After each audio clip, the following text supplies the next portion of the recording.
And we're live. Thank God. Otherwise, we'd be dead. That's never a good thing. Um, this is a good question here. What happened to the cookie credits?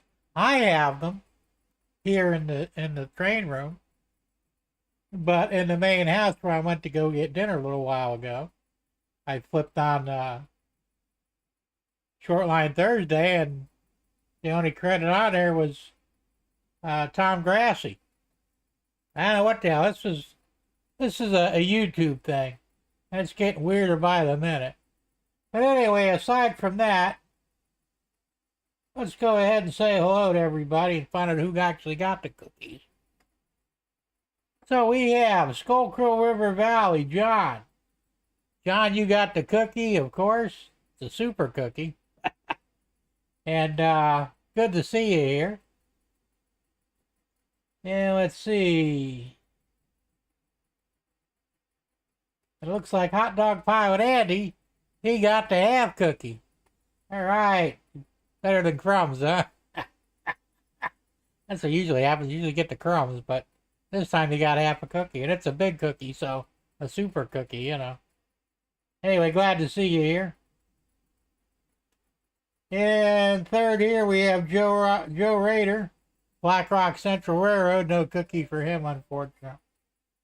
But the good news is your stuff is on the way. Should be there in a few days. You have the tracking number. So you can look forward to that. And then we have Tom Grassi. Tom, good to see you here. And who else do we have? We have CPKC Thomas. How you doing, Thomas? Good to see you here. And we got Curly Express. Good to see you, Dwight. And Chasco, Chuck, how's it going? Good to see you here. Almost blew by you there for some reason. All right, so that's everybody here for the moment. Well, let me close that down there. There we go.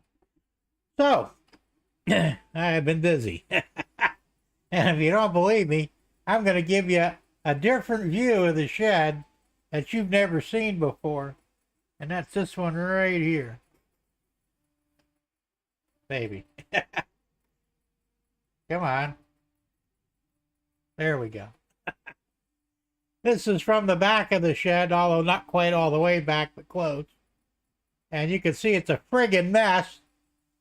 But I've been doing stuff. I've got most of the track laid on the overhead railway, the elevated railway. I've got some plywood down on the left side, my left, or as you're looking at the screen. And then also another sheet on the right-hand side. So we're gonna get a few more sheets. I think I need, what is it, 1, 2, 3. I think I need 2 or possibly 3 more full sheets of plywood.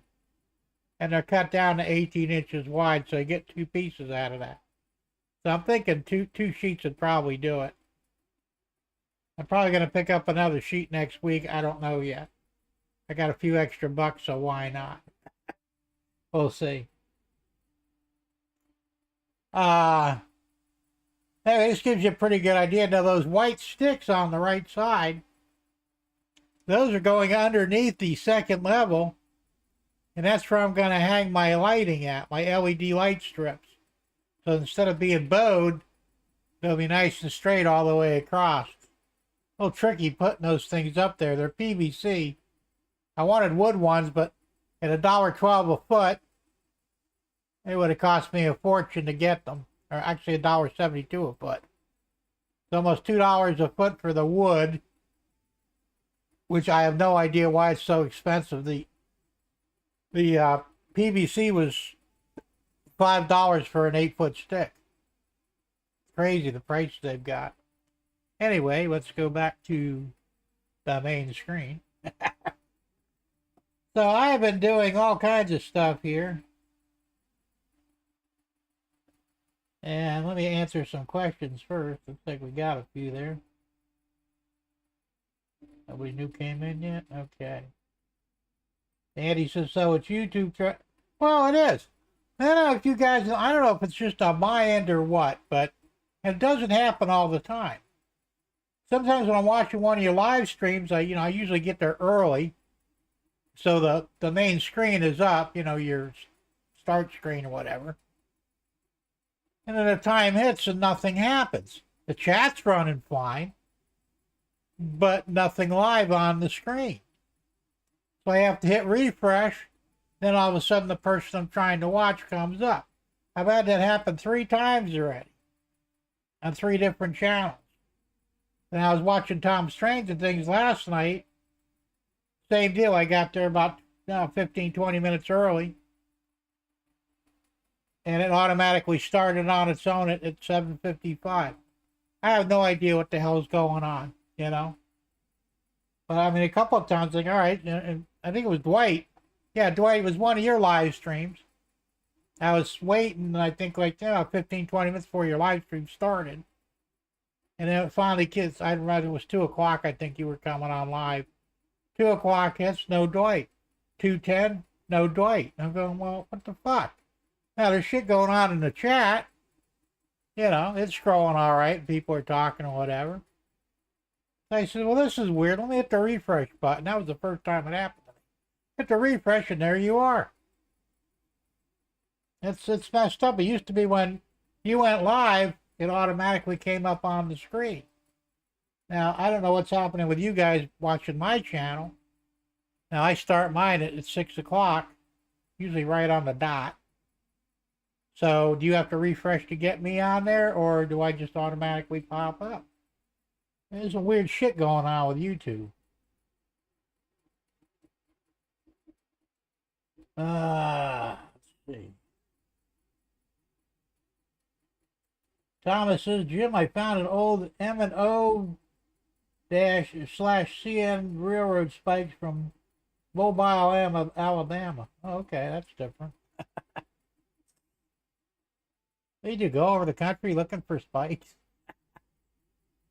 Kind of weird. Thanks, John. 13.5. Guys, remember to hit the like button. Good for the, I can never remember that word they use for that. Anyway, it's good to get me out there more. Yeah, Andy, plastic is apparently cheap, but you would think that wood would be cheaper than plastic. And the only reason I wanted the wood, because the wood is stiff. For the most part. See, the PVC, it's really floppy. So I had to clamp and glue at each stud, or center brace. And then after the Drew Glide, I'd shoot a staple up into it as secondary precaution. The super glue, breaks down over time. Not for a couple of years probably, but still. So I would have rather had wood. I think wood would have been a better deal. I could have used wood glue on it. Wood to wood gluing. And still shot a staple into it. Would have been there forever. But like I said, $1.72 a foot. And there's roughly 8, 16, 24, 24, and 4, 48. It's about 56 foot. That's over $100. That's more than I want to spend for little bitty pieces of wood. Ridiculous.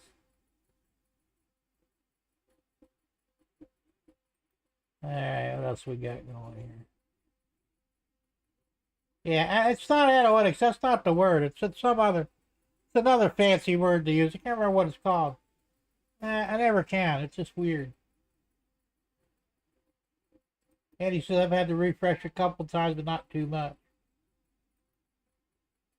I've done it before with it. Yeah, okay. So that's what I'm saying. There's something going on here. And, YouTube's really starting to piss me off a little bit, but what are you going to do, right? And of course, you guys probably heard they've gone completely woke. But, I mean, still, this is a better platform than Rumble. Rumble's good. I mean, they don't censor you or anything, but their live stream is a little wonky at times. And who needs that? Hey, Zoe, how's it going? Good to see you here. Zerudo Eastern Railfan Productions. Good to see you here, Zoe. Yeah, I have to apologize for spelling your name wrong. The last time it was somebody else. I think it was on Dwight's channel. And I put a Y at the end of your name because it just automatically thought it would be, but it's not. Sorry. I'm terrible with names. Not only can I half the time can't remember them, can't spell the damn things either. Thomas says super glue melts plastic. Yes, it does. It is a lot like plastic weld, but it still breaks down. And I remember years and years and years ago, that's the one, algorithm. I couldn't remember that. Thanks, John. Years ago when I was a teenager, I used to build model cars, plastic model cars. And I started using super glue because it was quicker. The tester's model glue sucked. I hated that shit. Plus, if you weren't in a well-ventilated area, you get high as hell anyway. So what I found out was a couple years down the road, my models were falling apart on the shelf from the super glue because the super glue does actually break down over time. I assume it still does. That might have just been something old. I don't know, but I didn't want to take the chance. Let's see here. Screw tube and a clusterfuck. Yeah, pretty much.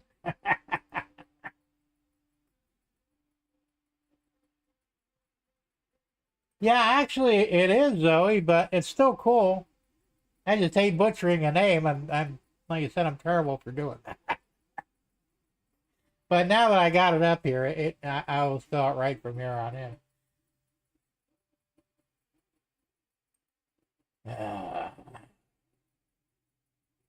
So anyway, back to news at hand. This place is a friggin' mess, obviously. You can see, I mean, every wherever I got cameras at, which is everywhere, you can just, everything is piled up and stuff's crazy all over the place. But, sometimes you got to break a whole bunch of eggs to make an omelet, and this is going to be one hell of an omelet when I get done. Let's see, there's the doodle cam. Not too bad over there. It's a little more organized. Up top, on that second level, I got the turntable in place. I haven't wired it up yet or laid the tracks for it yet. That'll be later. And I've also got the engine repair shed, or the loco repair shed, right beside it at an angle. And I did come up with a half-ass track plan, which I'm going to show you in a minute. There's the east track, east camera looking down from the back toward the front. Matter of fact, I don't know, yeah, you can see my hand way back there. Actually, I started cleaning that area up as much as I could, which I don't know why, because I'm going to make a mess. I got to drill holes for all the lighting for all those background buildings. And there's 1, 2, 3, 4, there's like 12 or 15 background buildings I have to drill holes for. So that's got to be done. I got to run a bus line under the bench. That's going to be a whole bunch of fun. Now he said, now the top, see, I'm not going to screw down the top, the plywood and foam until I'm done with it. And I probably would just put some bits of glue on the corners of the wood just to hold it in place. But because I intend on removing the shelving, the base, or the flat part, the plywood and foam, doing all my electrical work, so I'm not leaning over the benches or trying to, struggle to get things done. So I could do it down here, maybe bring it in the garage, wire up everything, and then when everything's ready to go, slide it in place, hook the tracks up, and we're good to go.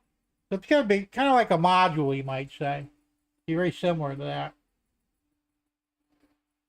Let's see, there's the tunnel cam. I've got to get the tunnel realigned. I still have that. Oh, that's electrically good.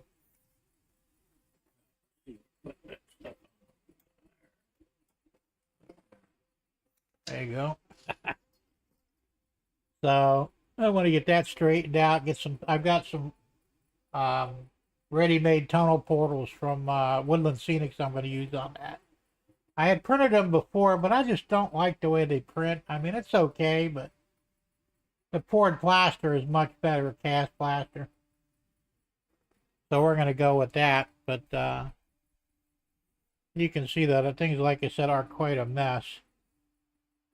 Let's see what else we got. The wide angle camera here, you can see a little bit what's going on. My desk is a mess, of course. Everything's a mess. It just is what it is. I got stuff everywhere.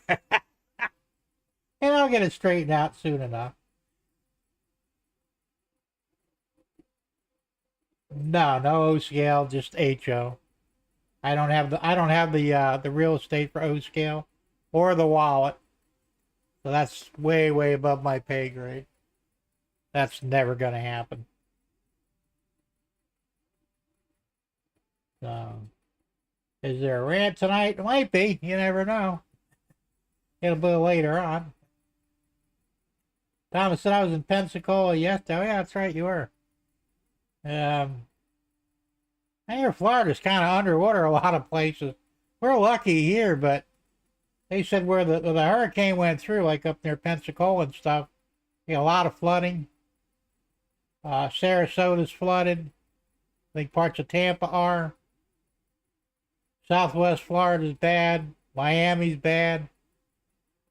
I mean, like I said, like half of Florida seems to be underwater. And I don't think it's by accident, but we're not going to get political tonight, so we'll leave it at that.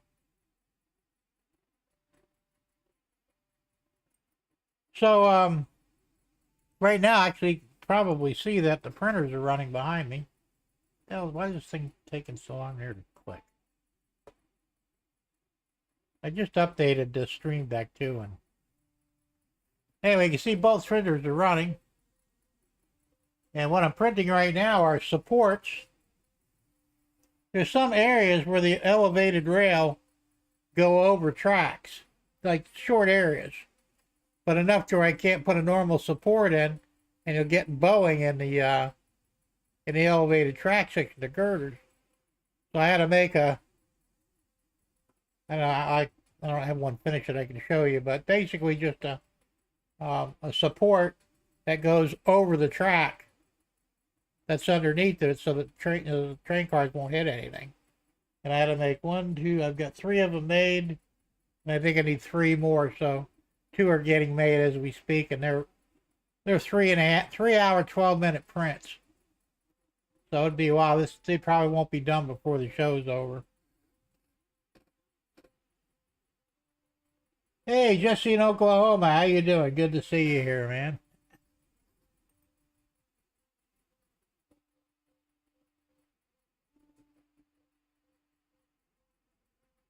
And Thomas said he was in some thunderstorms. Well, that's normal around here. There isn't a thunderstorm at least once a week. Something's wrong, They're fun, not too bad. Let's see. Thomas says he's going to Caneyville, Kentucky, Monday, so I will do some rail fan. That's cool. What you do, hit the lottery, man? Traveling all over the place, rail fanning must be nice.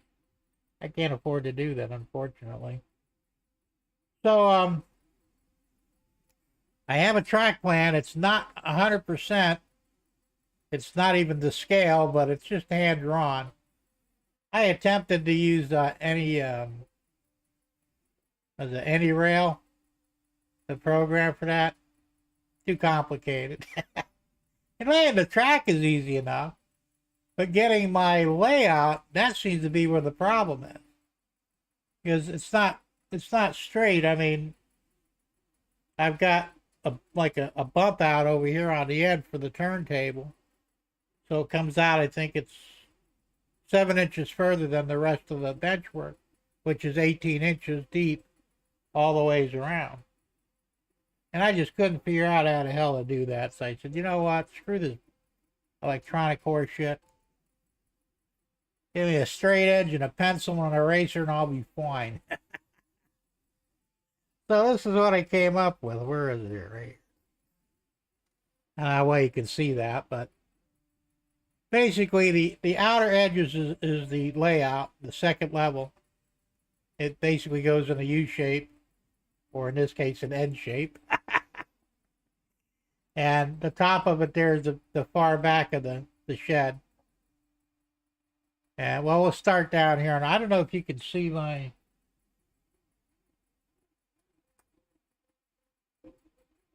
Nah, I don't know why my cursor won't go on there.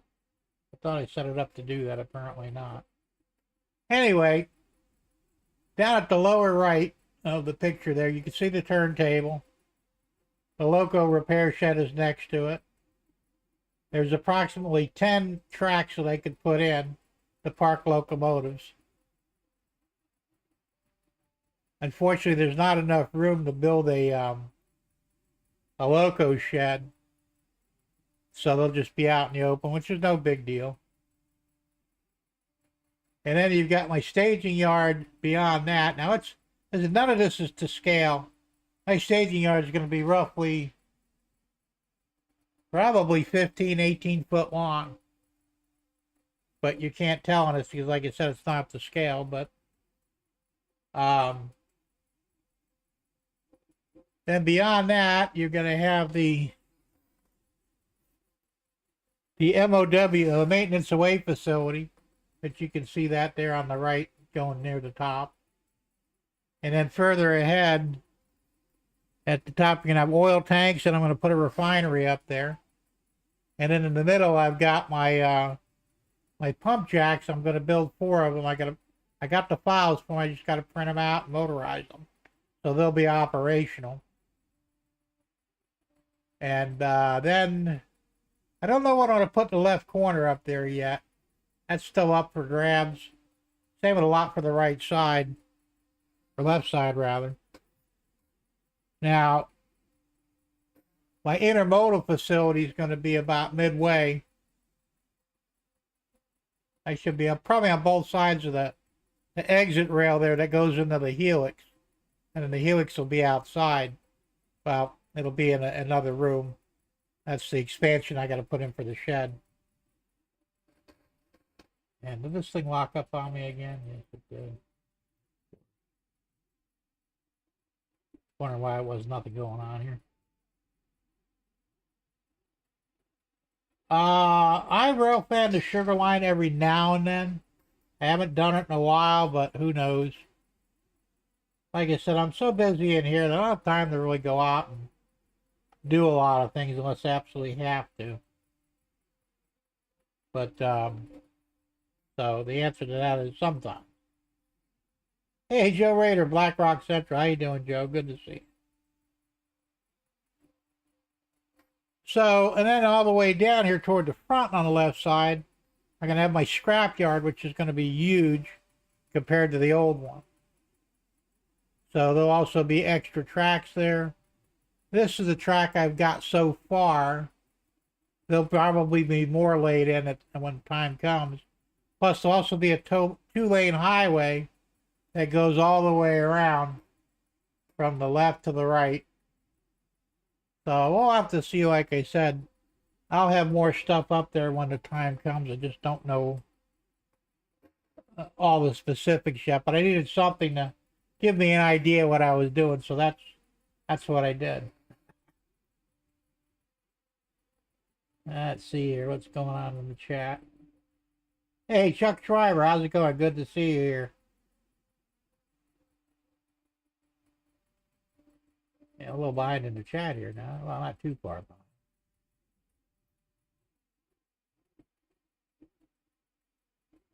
behind. JD, where are you? The Grandpa Rail's there. Hey, JD, how you doing? Good to see you here. Thanks for that. 16.8. Come on, guys. Hit that like button. Good for the algorithm. See, I remembered the word that time.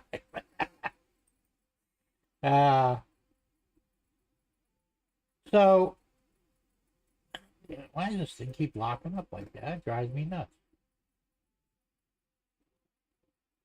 So, basically what I've been doing this past week,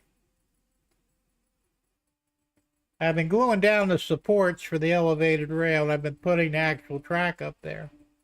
Now the track is actually operational, so. I cleaned the right-hand side up about all the way about halfway to the back. So I still got to clean the other half of the back and all the way up the left side. And I think I've got 2 more sections to put in on the left side. And then I'm going to wire in this side along with, because this side's wired in. I'm going to wire in the other side. And I don't know if you can see this or not. My microphone's kind of in the way here. Look, right there is where the wiring is for the track, and I built a cover for it to cover some of the wiring. I'll paint the white and the red part of that wire. I'll just paint it silver. You won't hardly see it. I'm going to do the same on the other side. So, like I said, I'm doing a lot of little things like that, putting in extra supports where they're needed, gluing everything down. The track is glued to the girders. Like I said, I took that GP, the GP11. He's a GP11. I've been using that as my test loco on the elevated rail. And it's like you said, so far so good. It's working a little bit. I shouldn't need any extra feeders in, but if I do need them, they'll probably be toward the back. But really, there isn't enough track here to require a whole bunch of feeders. So we'll see. Now, I'm also going to have to run a bus line on the top level underneath and drop feeders for the track up there. Plus, I don't know if I'll put a 12-volt bus line in there or not. I might, because they'll probably have background buildings as well as full buildings. Most of the stuff will be lit up.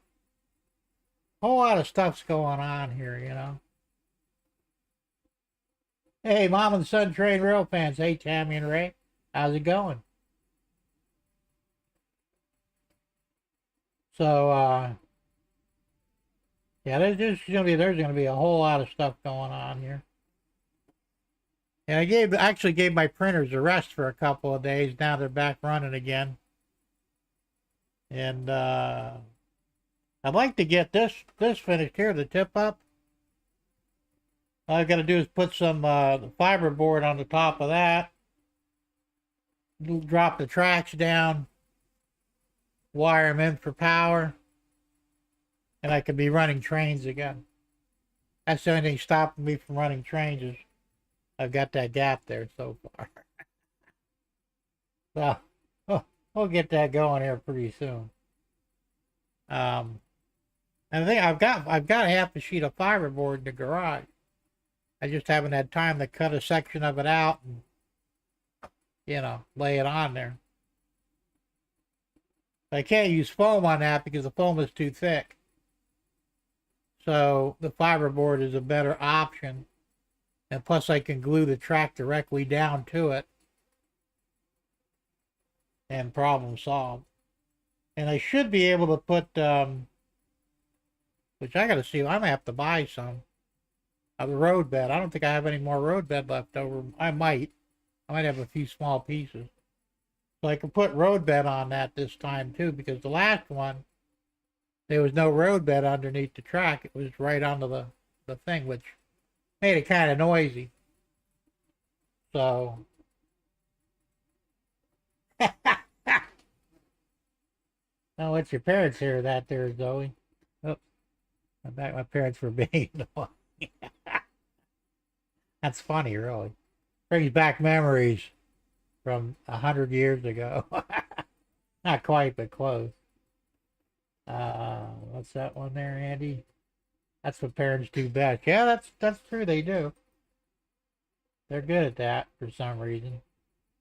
And it just locked on me again. There we go. I don't know why it does that. It must be a glitch in the program. Here's an update for this. I should probably install it, but I'm one of one. If it ain't really broke, don't mess with it. I'm afraid to update because it might screw it all up. I'll be pissed. But I may not have a choice because that may solve this locking up on occasion. I don't know why it does it. Easy enough to unlock, but still a nuisance. So I haven't really printed anything else other than those supports. Blade track. I got a ton of track here. I was able to salvage all the track that most of the track that I had down originally. So I'm reusing it, which is great because it's already painted. Don't have to worry about, resting it up any because it's already done. And Tom Grassi, he gave me a whole box of Code 100 Deflex track. I'll be using that. Probably use most, if not all of it. So I got plenty of he gave me turnouts, plus I had a ton of my own. So I shouldn't have any issue building a ladder for the yard. So pretty much, so far it's going pretty good, So the only real holdup right now is they said need more wood, and I've got to buy foam. The foam actually costs almost as much as the damn wood does. I can get a sheet of 4x8 sanded, finished on one side plywood, 1/4 inch, for $29, which is not too terrible. And I think the foam is $26 for a 4x8 sheet of 1 inch. And they don't sell the 2-inch down here, at least I haven't found it. Which is no big deal because the 1 inch is fine. So once again, I'm going to need at least 3 sheets of the 4x8 foam. Maybe, I think. Yeah, probably 3. It's just, like I said, crazy stuff going on. There's seems to be no end to expenditures. Yeah, you're right, Jesse. There is. When I bought the foam 4 years ago for this, for the lower level, I think it was $11 a sheet. 4x8 sheet, 1 inch. It was cheap. And I bought. Oh hell, I bought a lot. I think I bought like 10 or 12 sheets of it. And if I wasted, I didn't care if I wasted it because it was so cheap. And it's literally almost tripled in price. Which is nuts, but that's what's going on right now. It's just, it's not just the fights. Everything is crazy expensive. What the hell? I was at Walmart the other day. I can't remember what the hell it was. I can't remember what the hell I was looking at, but I was looking at something. It wasn't train related, but the price doubled just in a couple of months. And I'm thinking, this is bullshit. And the problem is, my pay isn't doubling. I'm on disability, Social Security disability. I haven't gotten any real raise, nothing to speak of. They're talking about, oh, we're going to get the biggest COLA ever this year. Yeah, bullshit. 2.7% is what they're calculating. How about 10%? That would be good. Yeah. 2.7% for me, it's about $60. Ooh. I could probably go celebrate with that. Maybe go eat at McDonald's or something, right? It's crazy.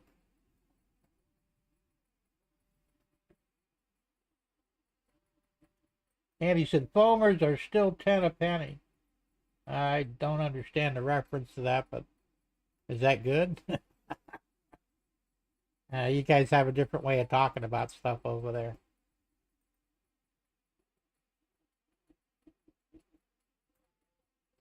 So, yeah, it's like I said, it's a little rough because, like I said, it's cost me a fortune to do this upgrade or renovation, I guess you can call it. Thank God I'm not doing the whole layout.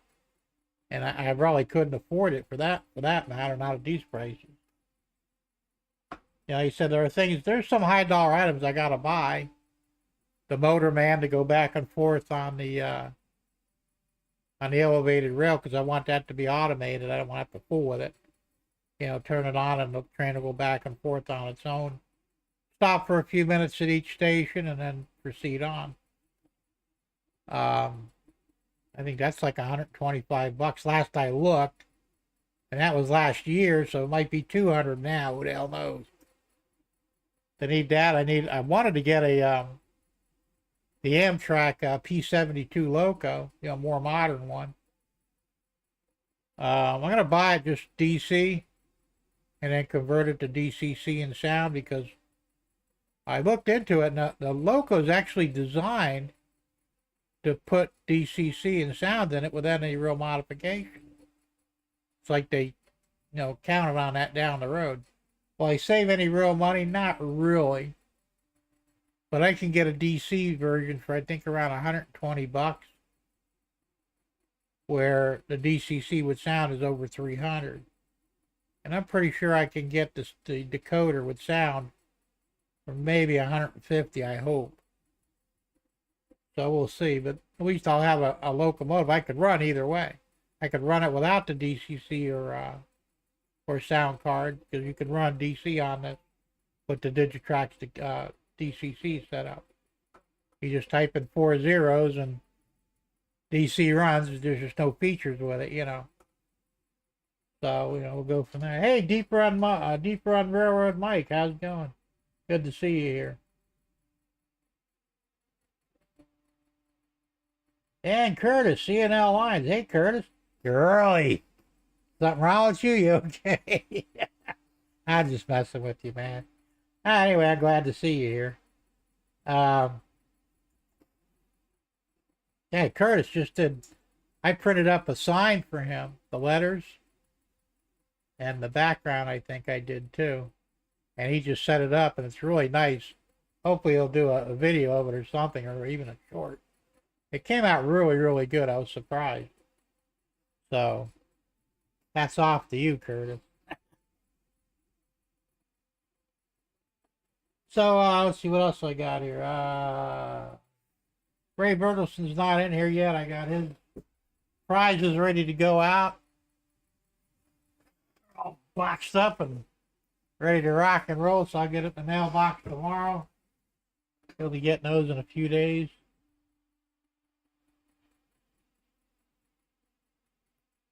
Oh, that's cool. Yeah, give me a call after the show's over. I don't know if you tried to call me or not today. My phone's been used to throw up a dot whenever somebody called, and now it's not. So I don't know what the hell. I must accidentally turn something off. So I don't know. I mean, I looked and it doesn't tell you when you called. You might have called yesterday. Might call to that. I'm sorry I didn't get back to you if you did call. I haven't been taking my phone out here with me. It's here with me now. But lately I've just been leaving it at the house because it's a pain in the ass to cart it back and forth, You know how I am with phones.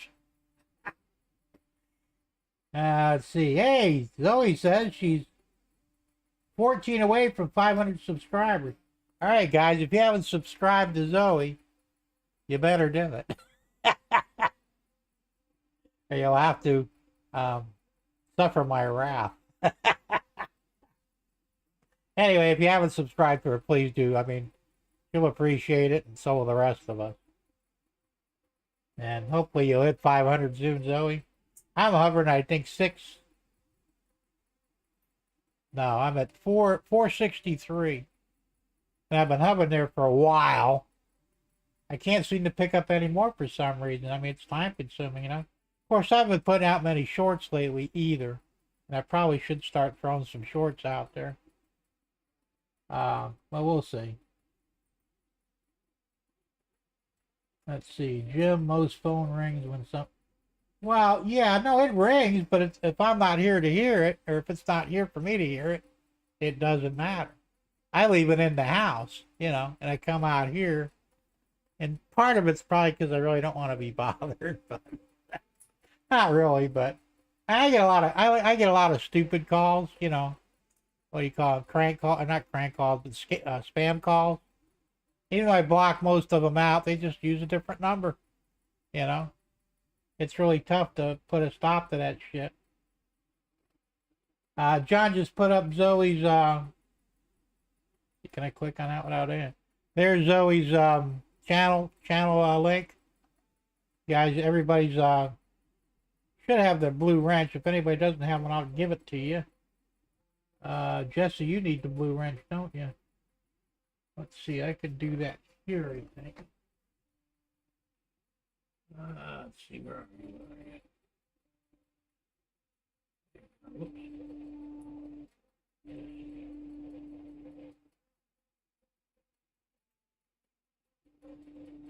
And the moderator. Anchored moderator, all right. You're a moderator now, Jesse. And deep run Mike, let me get you in there. Gotta find you first. There you are. All right, there you go. Oops. Come on. Why is it doing that? That's weird.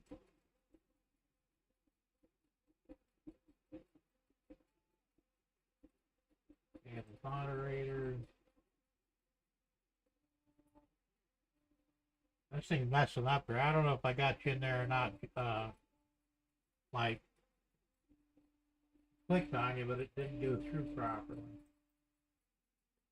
Let me hit the refresh on. Give me a minute, I'll get you on there.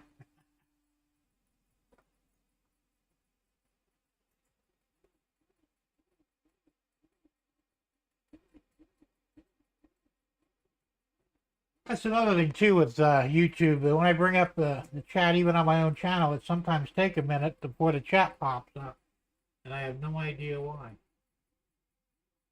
It's a little weird. Where'd you go?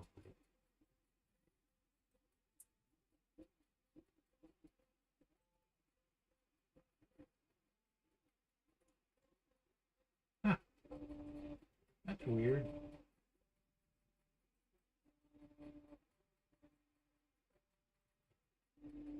There we go. All right, Mike, you're a moderator now. Anybody who's not, let me know, and I'll get you in there. What happened here? Oh, damn it. I didn't want to do that. All right, there we go.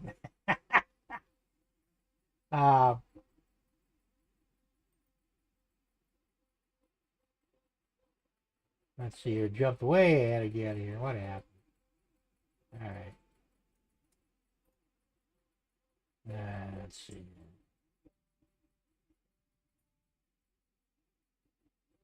Hey, 187. How's it going? Good to see you here.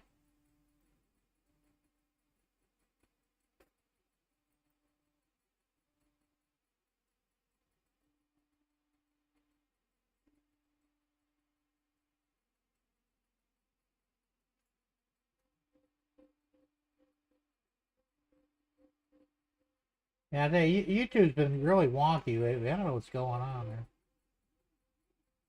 Oh, let me make you a moderator too, Zoe. Hang on.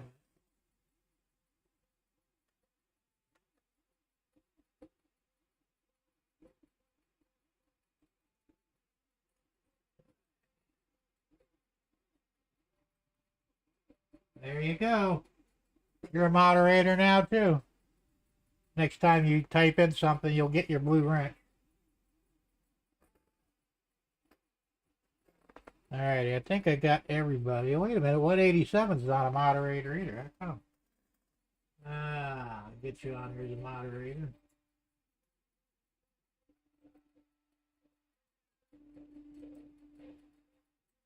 Alright, 187, you're a moderator now too. And if there's anybody I missed, let me know. So, I think that's pretty much everybody now, I think, but... So anyway, the hell was I talking about? I rudely interrupted myself, right? That was good. So, yeah, I'm not sure what I'm going to do next. I'd like to start on the lighting for the background building. That's really going to be a big nuisance, but it's got to be done. I don't think I'm going to be able to get out of doing it. Might be able to, bribe my wife into helping out. She can crawl under there easier than I can, so we'll see. I don't know. She'll probably charge me a lot, though. It's hard telling. No,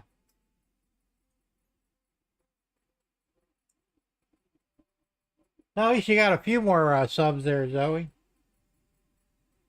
I subbed to you a couple weeks ago. So, we'll get you up there to 500. I gotta find some new people to sub to me, huh? That, it would be nice just for fun. Anyway, let's see, what else am I doing? So, yeah, that's really about the size of, like I said, I'm putting in the white strips underneath. I got to go across the back yet, and then up here. Oh yeah, I got this. This was a deal. This came in from Amazon today. And it was $9.99, not $10. Change things here. And for $10, you get 100-foot of RGB LED strip lights, the remote, the power module, and this is also, not only can you use your remote, you can use your phone with it too. So it's got Bluetooth with it. I don't know if I use my phone or not, but I figure what the hell, but there's enough here to do both sides, and I'll probably be able to trim some off. There's the remote for it. I think there's like 1 million colors or something. or 16 million. For $10, you can't go wrong. The only thing I was unhappy with was the end on. It looks like one of those mini plug-in deals. And I was hoping that Oh, but be quiet. Hey, be quiet. There's nobody here. Debbie outside. She's working. I got my old one here, which is 12 foot. And you can see that this one has a different connector on it. They're not compatible with each other. So I'll still use this one. I'll just maybe, like I said, I'll maybe use this on the left side. And have maybe a double row over there or something. But if I set the main unit, the distribution box, which has 2 plugins for the strip lights, if I put it in the back, in the center, because each roll is 50 foot, and go one up this way and one up that way, and cover both ends of it, and the remote's close enough to where it'll work. I mean, for $10, you couldn't go wrong. I think I paid $11 for the 12-footer that I had before. So, and of course, that was a special sale. Sales come and go, so I won't bother giving anybody the link because it's probably already off sale. If you're looking for something on Amazon, just search every now and then and look for discounts because they show them all the time. So yeah, my dog's barking. He's crazy. He thought somebody was outside. And we thought he was guarding the shed because he's kind of territorial, but he was actually guarding me. I was next door one day, and my mother-in-law came over. She actually came in to retrieve her phone or something that she left here. And she said the dog didn't bother her at all. Just looked at her like, no biggie, huh? But if I'm here, the dog wants to rip her legs off. I mean, he hasn't bitten her or anything, but she's terrified of him because, he's little, but he's mean. He pretends to be mean. So, I must figure out that he's really protecting me and not the shed. So when I'm in here, he thinks that like I'm in danger, and he protects me from everybody except for Deb and my wife. And even then, he'll start to bark until she opens the door and he sees her. Now, he sees my mother-in-law all the time, And yet he still does. I think it's for him, it might be a game. Who knows? You know. Hey, DWM Trains. Dave, how's it going? Good to see you here. Anybody else sneak in when I wasn't looking?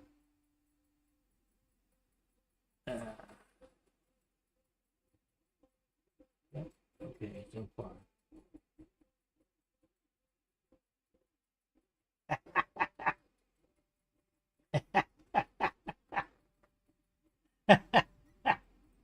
Hey, you're giving Zoe a hard time, Dwight. I mean, you guys, like I said, if some idiot comes on here and gets stupid, you could bump them, put them in timeout, whatever you want to do. Just use good judgment, please. I've had to do it on Tom's channel many a time. I think he's set it up now where he only gets subscribers, the only ones that can comment on his channel. I didn't turn that feature on. I figured anybody's welcome to want to come in. I don't care whether they're subscribed or not. I prefer that they were. But if they're not, I'm not going to block them for that reason. But the only problems I ever had, and it was never on a live stream, was on some of my videos. I had these guys that put up links to porn sites. So I had to bump them off real quick because, not that I have an aversion to porn or anything, but, there's a time and place. My channel is not for that. So I've been kind of lucky in that respect. But yeah, like I said, every now and then somebody comes in here and gets stupid, go ahead and bump them. That's why I made you moderator. Let's see what else is going here.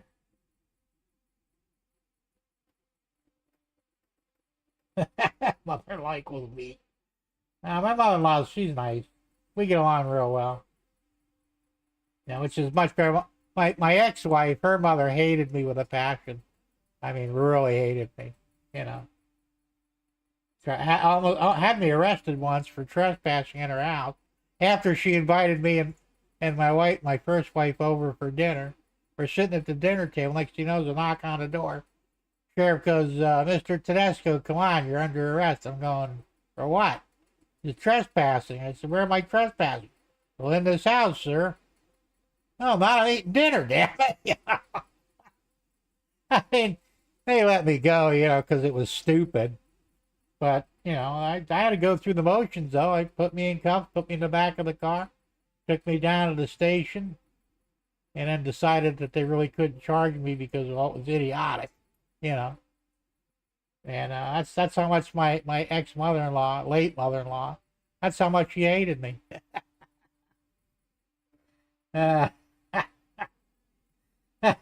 Curtis, yeah, you got the wrath of Pogo. He come over here one day, and without thinking, I opened the door, and Pogo went right after him. I don't think Pogo will bite him, but he scares you enough to where you don't want to take that chance. And actually, Curtis hurt his back a little. I felt really bad about it. So now I use better. Of course, I'm getting him better at it now. He's not as aggressive as he was. Because I've been teaching him, like my other dogs, they kind of did the same thing. They were very protective of me for some reason. I don't know why. And I would say, look, no, don't bark. Don't get aggressive. Just watch, If they touch me in an inappropriate way, like they're going to hit me or something, then have at them. Do what the hell you want. I don't care, But until that happens, you just watch. And I've been taking them in the car with me to the store and stuff. I'll wait in the car while Deb or her mother goes and does their shopping. And of course, he'll see people that get close to the car. He'll go nuts. Correct them. Just watch, Pogo. Just watch. So he's getting better at it. And hopefully I'll get him to where he's that way here, too. Now, I have to be careful because I never have him on a leash. He used to. But I figure he knows his yard. He knows to stay in the yard. Except for my next door neighbor, because my next door neighbor gives him treats all the time. So first thing he does when we get out in the morning, he runs over next door to see if he can get some treats from Randy. But but other than that, but he said there's a black family across the street. They're really nice. I don't want him going after them. There's another black family down the street a ways. He's finally got to the point where he doesn't go after them, you know. And then there's a Mexican couple down further, and they're the same way. Well, they have a dog, and he was curious to check the other dog out, but I yelled at him. So now he stays away. So he's getting better at it. The main thing is I got to get him where if somebody comes in the shed, he has to be calm about it, you know. So I'm working on that part, but you know, and he's a small dog. He's only 22 pounds, I think. You know, really probably couldn't hurt you. He thinks he can. Either way, so I'm on top of it. I'm working on it. All right, it jumped way behind again. 180 said Jim got ARs for that. Well, I have the AK myself. I have an AR-22, and I have 45s and various other weapons, but you know, I have a 22 I keep in here. 1911. Actually, it's a 1922 as they classify. It's a 1911 to 22 caliber. It's a good vermin gun, you know. And we got a lot of vermin around here, so every now and then I got to pop off, you know, something that doesn't belong here. So I'm not worried, you know. I have a carry permit, you know. And usually when I go out, I'm carrying anyway. So I'm not really afraid of anything or anyone. But the dog, he doesn't know that. And for some reason, he's very protective of me. I don't know why. It's a good thing, though, you know. Okay, 187 will be right back. Zoe subbed us, Curtis. Thank you much. That's good for Curtis. Curtis, how you doing on your sub count? I haven't asked you in a while. I know I think you're pretty close to me, aren't you? Getting up there, 400 and some maybe? Yeah, Google's always acting weird. Nothing unusual about that.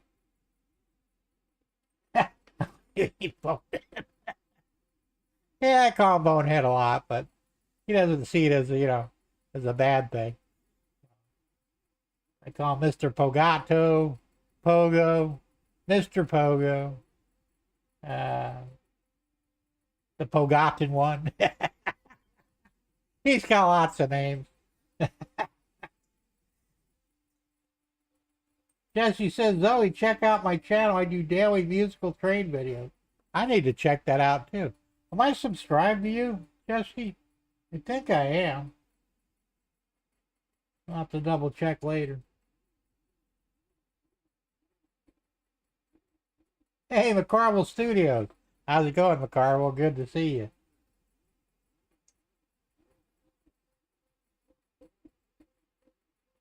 Well, I'm really out behind you for some reason. Floyd Robbins. Hey, Floyd, good to see you too. Who else popped in here without my knowledge? Uh-oh, you're jumping ahead again on me. And that's because he knows you're packing a pee. Yeah, maybe. Man's best friend, absolutely. I've always had a special connection with all animals. I mean, you know, animals, they love me for some. Cats, dogs, rabbits, wild stuff, you know. I've had wild animals come up to me and let me pet them. You know, birds, raccoons, squirrels, you know. I guess I have that aura about me that I'm not a threat to them, I guess. Carvel says, I sit on my ass down. That sounds like me. I keep reading this stuff that if you sit a lot, you shorten your lifespan. I hope that's not true. You know, because otherwise I'm screwed.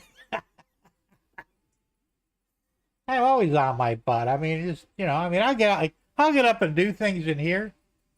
But after I had the stroke, it did something. And like one leg is shorter than the other now for some reason. I could probably get it corrected if I go to, I hate doctors and I really just don't want to mess with them, you know, as much as possible, unless I absolutely have to. So I can't stand for any length of time. Now, but prior to the stroke, I could stand, I'd be like a soldier. I could stand for hours, not fidget or move or anything. It was great, good discipline. Now I'm good for about 5 minutes. And I got to sit down. If I don't sit down, I'll probably fall down. So I get up, I work for 5 minutes, I come here, I sit for 15. I get back up, work for another 5, sit for 15. That's my life. It kind of sucks, but, it is what it is. It's only because, like you said, the leg being uneven, I think, putting a lot of stress on my spine, and my back just really just starts, it hurts bad, And I won't take drugs for it, so, just the way it goes. 187 says, my dogs are ferocious. It's not the dogs you need to worry about, it's the cats. They're a little sketchy. If the dogs and cats don't get you, the frogs are always fine. Hey, I say something. So, yeah, the dogs you got to worry about, but if the dogs don't get you, the 45 will. One way or the other, you probably won't be walking off the property on your own. So, In fact, I have cameras for the chickens and stuff, outdoor cameras. Plus, I have surveillance all the way around the house because, hey, we're rural. We're not out in the woods, but there's only 4 other houses around here. And, I know everybody and they're decent people. I'm not worried about them, and I live at the end of the cul-de-sac, basically. Plus, I'm sitting on almost 2 acres of land. And there's about an acre of it out there that's, open. I can't afford to put a fence up. I'd like to, though, because my wife come over to, while she called me in. I was on the computer last night in the other house. She was in the bedroom, and she says, check the cameras. I think I hear somebody outside. So I go through looking at all the cameras, and I see a flashlight briefly, So the one camera, I've got a blink camera that watches on the other side of the shed. So it's pointed out toward the woods, the rest of my land. It's got a speaker on it. So I know, hey, look, you're trespassing. If I have to come out there, you may get shot. You've been warned. Please leave my land immediately. And I'm sure they did. If there was somebody out there, obviously. Like I said, there's a lot of woods, and it's not all my land, but there's really nothing to section it off, so they probably wouldn't know. So I probably couldn't legally shoot them, but scared the hell out of them anyway. What the hell? At some point, I think I'm gonna put up some sort of even if I just put wires up, use the metal poles like I use around the chicken coops, and run them from the end of my property line over here and then back this way, and then just string wire on it, maybe hang a couple of no trespassing signs. Then I would legally be able to shoot anybody that was caught on the property. Not that I want to do it, but you got no damn business wandering around on my land in the middle of the night. So, Jesse said they must sense a good heart. Yeah, well, I can be. Like I said, I can be your best friend or your worst enemy. And I've always been that way. I'll treat everybody with the respect they deserve, and but the minute you fuck me around, we're gonna have a problem.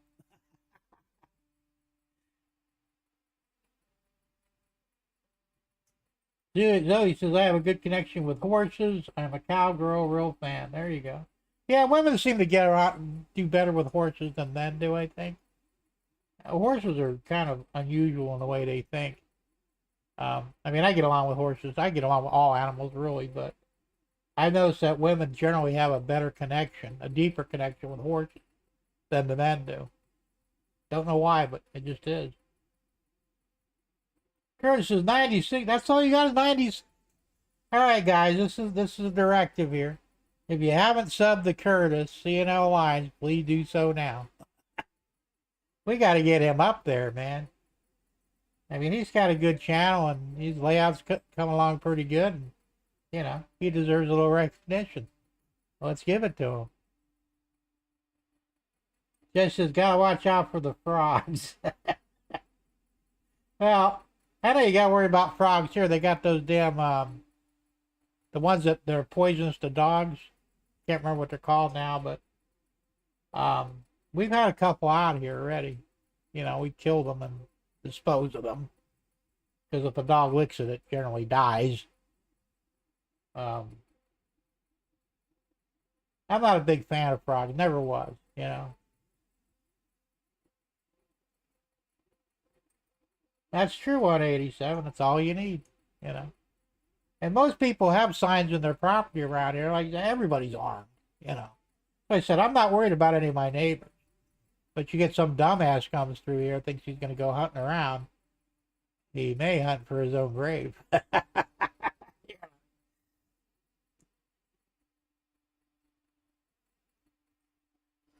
Carlos says, so posted another new kit release and one more maybe this week. I may have to do some modeling instead of working. There you go. That's right. You sell the kits, don't you? I forgot about those. Guys, check them out, man, if you're interested. Jesse said, Dwight, not sure I'm still learning the whole YouTube thing. Yeah. Good luck with that. Florida Cuban tree frog. Oh, okay. And Tom Grass's golden poison dart frog. I don't know. I want to know what idiot found out they can get high by licking a frog. I mean, how fucked up can you be where you're jonesing for some high and you're walking along the street and there's a frog there? Oh, you see what happens if I lick that frog. That's what I worry about. So I wonder about some of these people. I mean, are they really right in the head? You know? Problem is that same frog will get you high, but it will kill a dog. Either way, I don't like frog. That's a little weird. Zoe said I went to NASCAR this past weekend, and the win of the Cup Series was controversial. Well, that's not surprising. Hey, everything's gone crazy, you know that? It just... I'm not going to talk too much about it, but if you guys watch the Olympics, so I don't. Not this year anyway. I mean, it was so satanic it wasn't funny. The opening was weird, and the ending was even weirder, you know? I mean, what the hell are these people thinking? What are they trying to push, you know?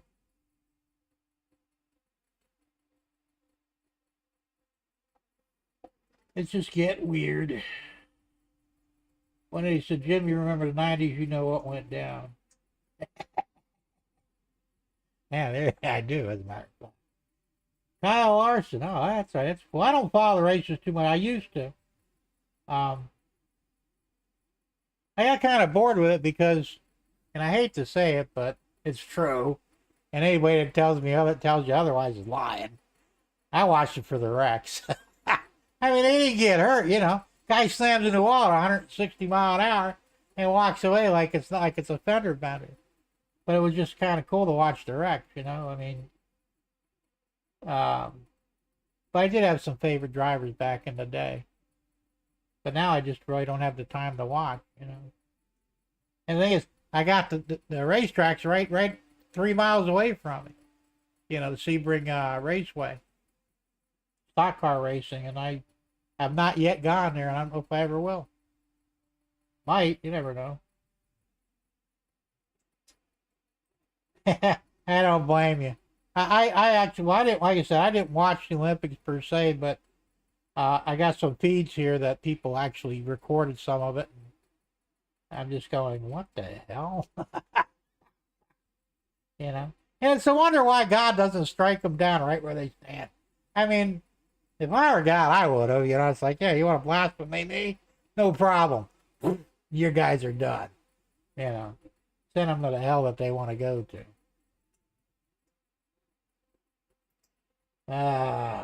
Zoe said, yes, Andy, he got 7th. And that was controversial, so we actually got more or what?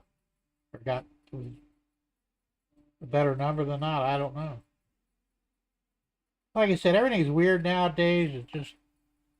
It's like common sense went out the window, decency went out the window, fair play went out the window. You know, it's like anything goes. Do what you got to do to win. Doesn't matter who you hurt or kill or, you know. But it's gone nuts.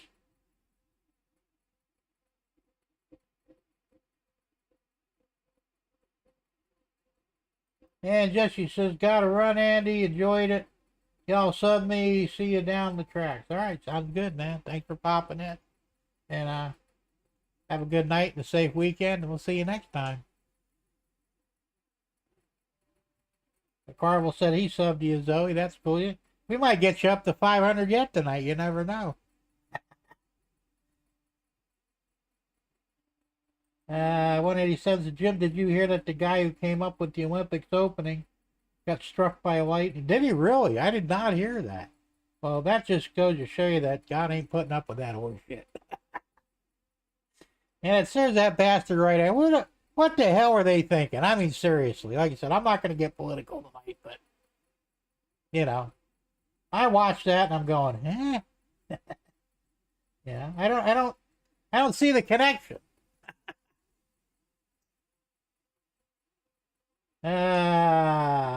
Zoe says, my man Kyle Larson is very talented. Bet he is. I said, I'm not up to date on any of that stuff, but I'll take your word for it.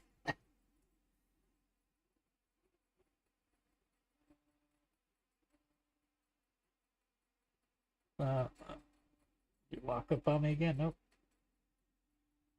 Berta says, amen. Yeah, I'm telling you, man. It's, you know, these people that, well, you saw what happened in Paris. I mean, didn't Paris catch fire or something? The lights went out and all kinds of shit after they opened the satanic opening. You know? But, I mean, they said, I don't care what people do in their own bedrooms. That's your business. But it don't belong in the Olympics or anywhere else for that matter. They got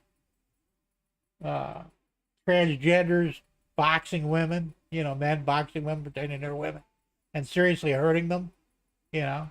They got transgender. I mean, it's like the Olympics should be renamed the Trans Olympics because it's all bullshit now, you know. And the thing is, the original Olympics, I don't know how many people know, the original Olympics back in Greek time, they were all naked, all the players, because it was an appreciation of the human body, the human form.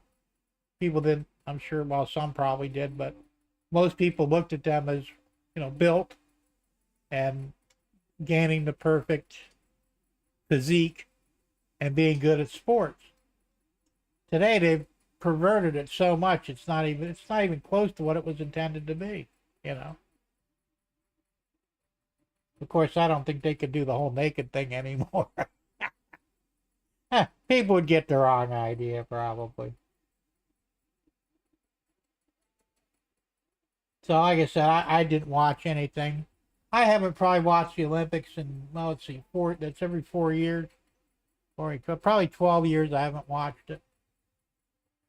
Like I said, I think the last time I watched it, there was controversy over some of the rules, and they were just making it tough for good athletes to, you know, to do their thing. And I just, you know what, they're ruining it as always. Okay, thanks, John. Have a good one, and we'll see you next time. Have a safe evening and a good weekend, and we'll see you next time. Good night. So, what else we got going here? We're missing a few of my regulars aren't in here today. I wonder why. They'll probably show up late. That's okay, though. No big deal.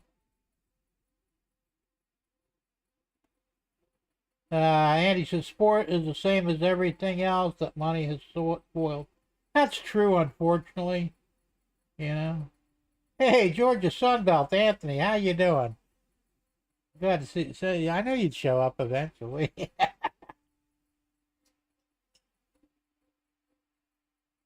Tom Grass had stopped watching it in 1968, but I watched it in 1980 and not since. Well, you didn't miss much. Like I said, they kind of ruined it, I think.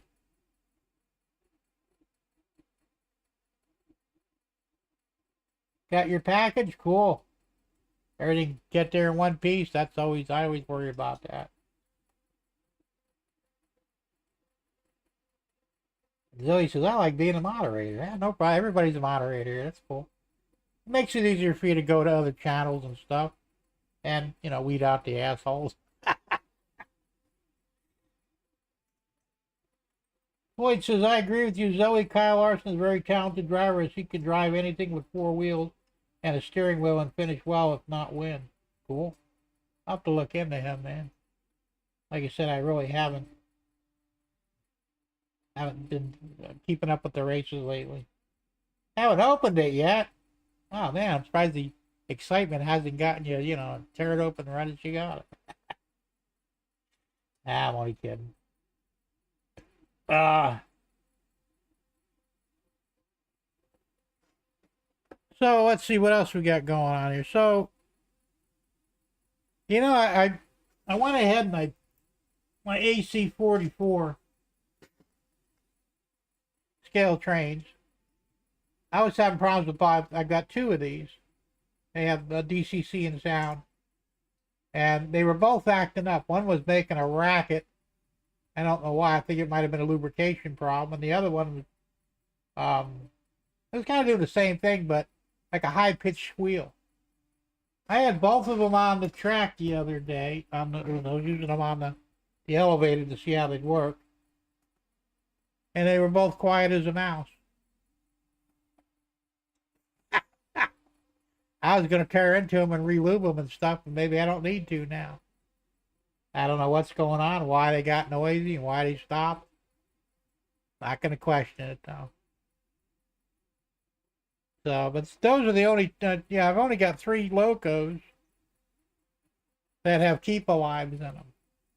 I got those 2, and I got the BLI steamer that has a keep alive in it too, which are kind of necessary around here because I don't power my frogs or anything. And the keep alives they go by several different names, but they don't cause any problems going over frogs, so they don't stall on me. So I want to eventually convert everything that I have. I've probably got 7 or 8 locomotives. I've got two that are DC and one that's DCC but no sound. I'm going to convert everything over at some point to the Tsunami 2 decoder. That's going to take time because, like I said, they're not cheap. And it's kind of a nuisance now. Thanks to Tom Grassi, I know about the buddy board. Because I did one, the MTH, and a Jeep 38, 2 of them, that I redecorated to reflect the sugar line, which goes through my backyard. And I don't remember why, but I was having decoder issues with them. They have a stupid decoder issue. So I took the decoder out of one of them and put a Tsunami in there. And I bought all the damn lights. Because unless you have a decoder buddy or buddy board, whatever they're called, it doesn't resistor down the voltage for the LED lighting. I didn't know that, so when I hooked them directly to the board, it blew out all the LEDs. So now I had to replace all the LEDs and resistor them. So, and actually I have an SD40. Let me check if I can't see it from here. I don't know where it is. That I put a Tsunami 2 in. But I didn't, and now it's operational. I don't have the lights hooked up yet, but it's running and the sound and all is good. But I'm going to have to resistor it down or take it all back out and put a buddy board in. And I really don't want to do that. But future board replacement, decoder replacements, will have the buddy board. And it just seems it's easier to do it that way. You don't have to fuck around with resisting for your lights. Because that's built into the buddy board. Raymond Anthony, 127. How you doing? Good to see you here.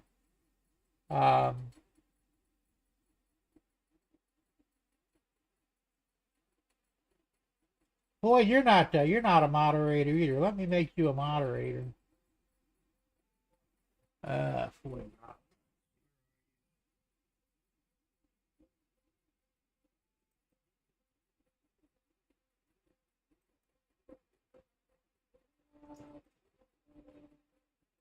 All right, Floyd, you're a moderator now, and Raymond, you're not a moderator either. Where'd you go?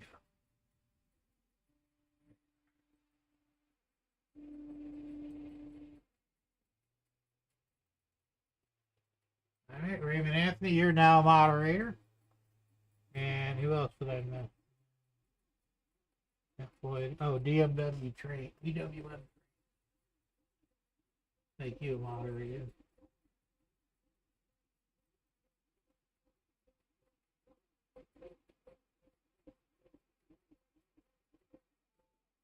What happened there?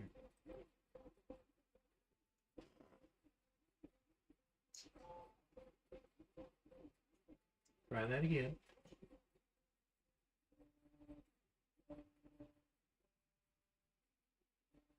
Huh, that's weird. I'll get you in there yet. See it, it's being antsy here. There we go. Okay, DWN, you're now a moderator.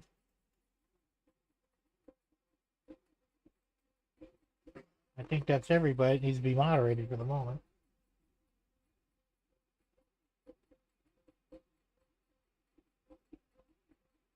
All right, 187, thanks for popping in. We'll see you next time. And, have a good evening and a safe weekend. And we'll see you next time.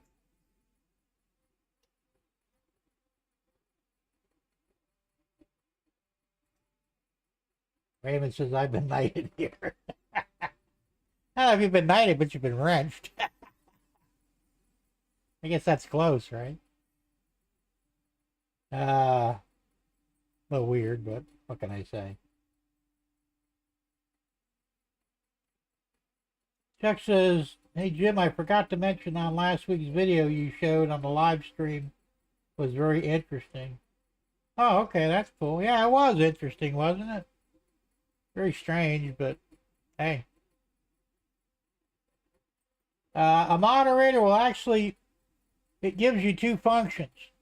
If somebody jumps in here and they're an idiot or a troll or something, you could click on the three dots next to their name when you mouse over it, and you can put them in timeout or you can bump them all together. And also using the same three dots, you can go to another person's channel if you want to subscribe to them, so you don't have to go hunt for their name on YouTube. So it's a good thing to be, a moderator. Ray Bertelson, there he is. Ray, look. I got your package right here.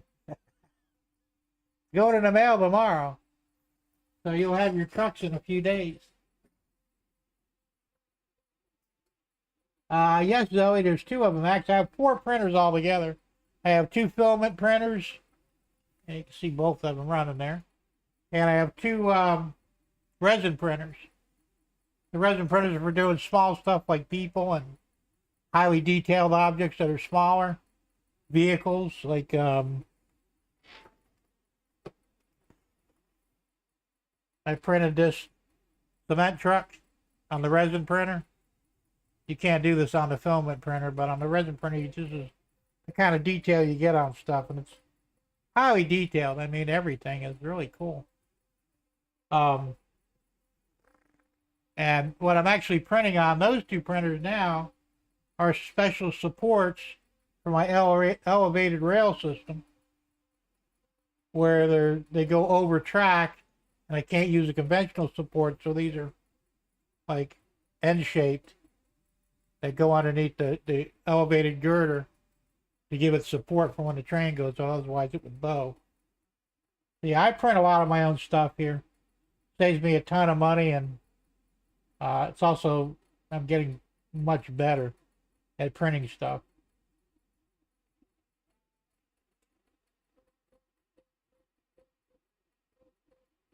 The subscription thing is cool. Yes, it is. Now, thank you, though. I appreciate that. Yeah, I mean, a lot of stuff I make myself here, because some of the things that I run a modern layout, contemporary, whatever you want to call it. And they don't make the things that I need.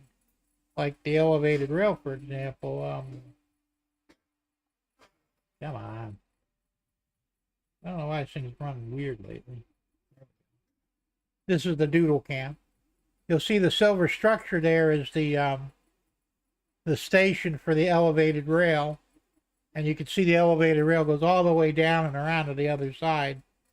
Matter of fact, if you look almost directly opposite the little one, the main station, or what I call the west station, is the main terminal for the above ground elevated rail. If you've ever been to Chicago or New York City, their subways go both underground and elevated. Now, I don't have any underground subway, but mine is strictly above ground. And it's a passenger rail. And because I only have two main lines and I was running the outermost main line for passenger service, so I'm thinking, well, that kind of sucks. Wouldn't it be better to have passenger service that's elevated? You know, that'll go back and forth. Like I said, it'll be automated to where it'll stop at the station for a few minutes, then go on to the next station, stop a few minutes, and then back up and do it all over, go back and forth. This way, both my main lines on the ground are for freight, mixed freight, whatever. So, and then I said, it probably won't be till December or January. I'm going to build an addition to the shed outside. It'll be 6.5 foot out by 16 foot long. Now this shed is 32 foot long, so it'll be almost half the length. And I'm going to put a helix out in that area, which will connect the top level to the bottom level. I'm also going to move all my printers and paint booth and my workstation in the new area, so it'll free up some of the room in here because it's getting a little crowded in here. And you can see, let's see here, here's a view from the rear of the almost all the way back, and you can see it's getting kind of tight in here. It's a complete clusterfuck right now. Don't mind the mess, but a lot of construction going on, so it's going to be probably a few months before it's really back to normal again.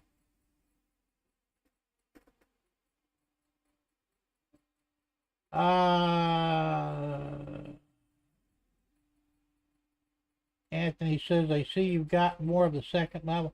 Yeah, the second level, well, the framework is done. Now I bought some plywood. I've got to buy two or three more sheets to finish the top. I'm using 1/4 inch. And I'll put 1 inch foam on top of it, so I got to buy the foam too. I had some foam left over from when I first did this. I had two 2x2 squares that are up over here, and I've got some on the floor yet, but not enough to really do much.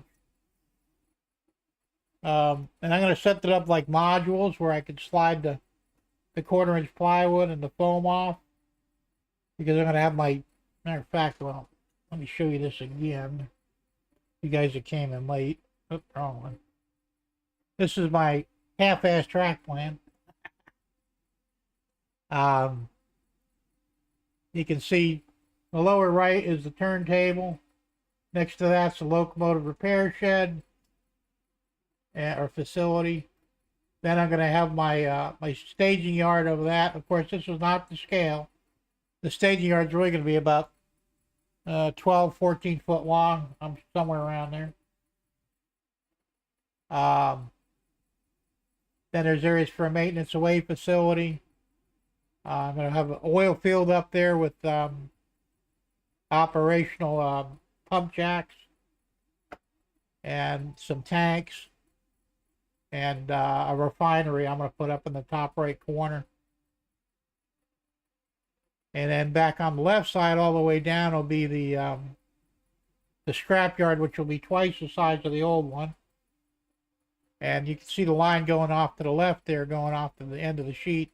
That'll be going to the helix on the top level. Then there'll be a similar one on the bottom level to go into the helix. It'll be a single line helix. I believe it's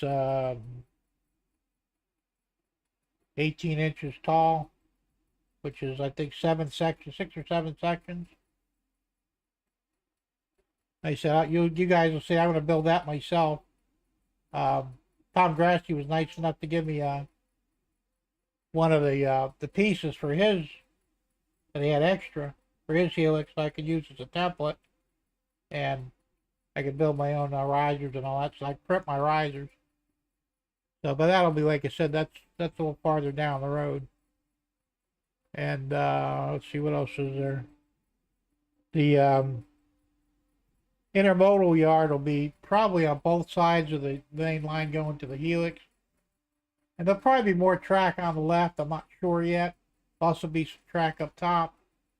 Like I said, this is just the beginning idea of what I want to do. So we'll see. But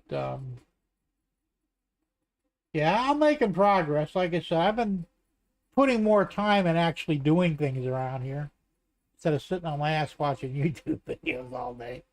Because for a while there, that's what I was doing, just watching YouTube videos and kind of at the same time thinking about what I want to do, you know.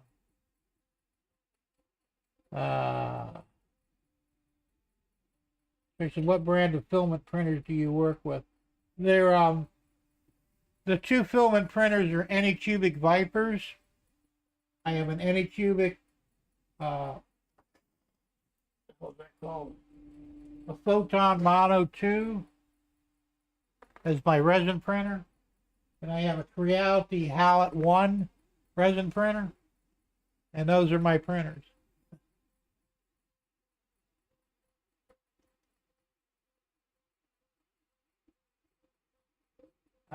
Do they look like they do? Yeah, they work well. I've had minimal problems with them, but you know, both of these, the first filament printer I bought, the cable, you can see the black cable that goes back and forth on the top. That's stress cracks. It's a poor design. Well, it broke, and of course the printer wouldn't work anymore. So I emailed the company and said, I need another cable. Can you send me one? You know, whatever it costs, I don't care. Well, they're on back order. I go, well, you're still selling the machines. How the fuck can it be on back order? You know. Then they find, so we don't make them anymore. But you still make the machine, right? Well, yeah. Then how could you not make the cable? So I was down. I didn't know what to do, so I bought another machine. Exact same thing, you know, that they didn't make the cable for anymore. I got it, and then I brainstormed. I so shit, why don't I it's a ribbon cable. I can repair that.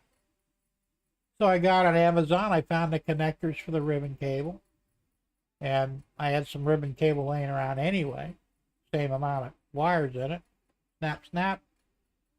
Back up and running. And I got extra stuff, so if one of them breaks again, I can fix it right on the spot.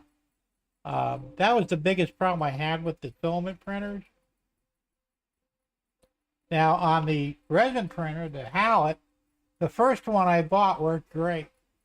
And then I got a breach in the, they call it the FEP film, which is in the bottom of the vat that sits above the LCD screen. Well, it got a pinhole in it. I didn't notice it. I left the resin in there overnight. It leaked into the machine and destroyed it. It destroyed the LCD screen. Well, the LCD screen replacement cost damn near as much as I paid for the machine. I said, well, this is stupid. I'm not going to do that. So I went out and I bought the Anycubic Photon Mono because it was on sale. And I've had no problems with that so far. Knock wood. And I was on eBay one day and I saw the Hallett's open box for sale. I said, I'll take a chance on it. And there's no warranties on them or anything. It may work, it may not. But if nothing else, maybe I can use parts off it for the first one. I paid $62 for it. Turns out it was brand new. Never been used. Somebody bought it, probably said, no, screw this. I don't know what the hell I'm doing. I'm not even going to mess with it. So he sent it back. When you send them back, they don't resell them as new.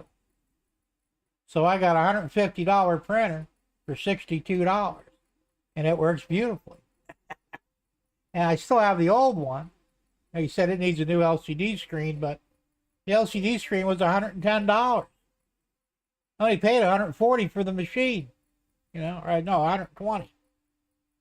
So, I mean, that's ridiculous, I'm not going to pay it. So there's parts in that if this one breaks, I can utilize everything but the LCD screen. But, the LEDs, the mirrors, the Z motor, Z drive, it's all good stuff. So, but that's the way, that's just what happens. And of course, with the filament printers, you're going to go through nozzles. Nozzles are cheap. You get like 10 of them for $10, about $1 a piece. You have to change them on occasion. When they go bad, your print will start screwing up. The hot ends, I've replaced the hot ends twice in both of them. But keep in mind, there's probably might be 1,000 hours on each machine. I don't know.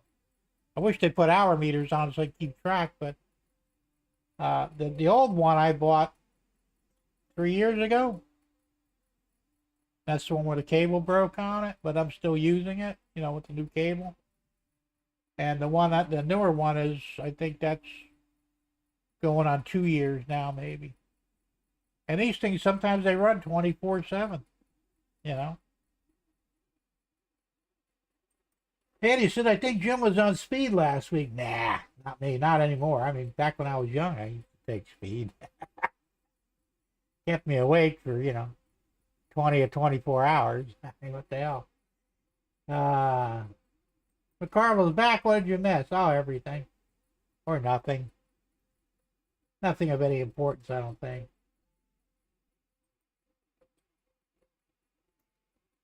And he said, check the new view, Mike. Oh, this one here. Oh, come on. There we go. That's the back end view. Looking from the back of my shed forward. You can see me. And you can see the friggin' mess I've got. And the floors. The floors need to be swept and mopped. Looks like shit, but, I'm not too worried about cleaning it up just yet. And McCarl says, thumbs up, guys. If we get to 100, Jim is buying pizza.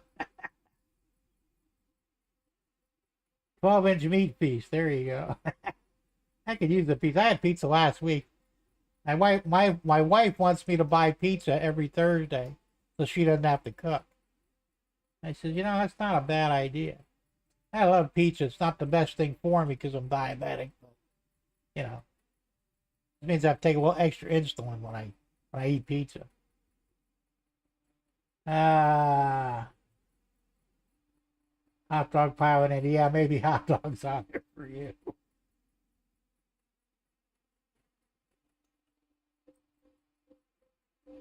I think that or Creality.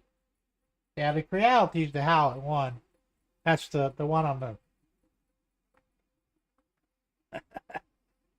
That one right there is the Howlett one. The one behind me, which is... It's hard to get your hands to do the right thing. That's the Anycubic over here on my desk. So, like I said, it's getting crowded in there. That's why I want to do the expansion. I wish I'd have bought a second shed when I had the money. And just put them together. That would have been the smart move. It's cheaper to build one than it is to buy one, obviously. I paid $8,200 for this. There were no inner walls, electric, or any of that stuff, or flooring. It had a floor, but just bare wood. So I put insulation in, the wiring for the electrical, the vinyl for the floors, inner walls, ceiling. I changed the door out, put a regular door in there because they had a stupid barn door on it, which was really wide, but I didn't like it. It wasn't very secure either. So I did a lot of changes on this, but the same shed today is about $12,000. That's how much they went up. But I could have bought like a half shed, like maybe a Probably got like an 8x16 for around 4,000, and just made it up to this and cut a doorway through, and that would have been the end of it. But that's when I had the money. I don't have the money anymore, so I'm gonna have to build my own. But I can do this expansion for a little over $1,000, which isn't bad. That's assuming prices don't get crazy before I get around to doing it.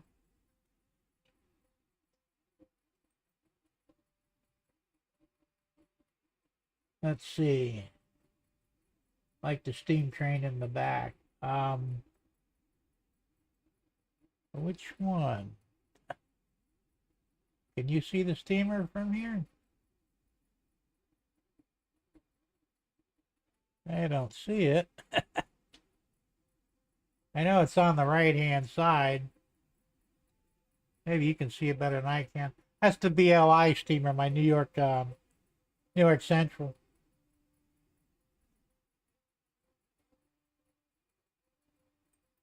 What do you keep the shack cool in Florida heat? I have air conditioning here, right here. Switch cameras real quick.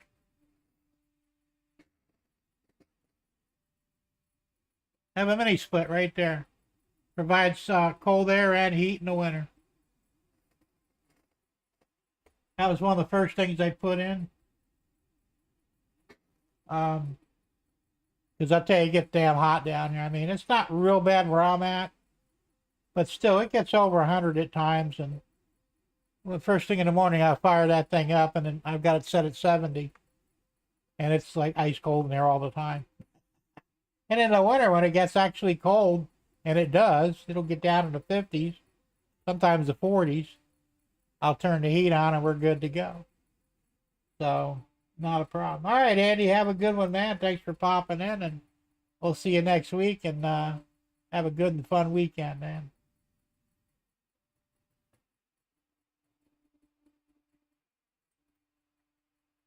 Oh, yeah, that's, let's see, where you get a better view of it here. This is the tip up.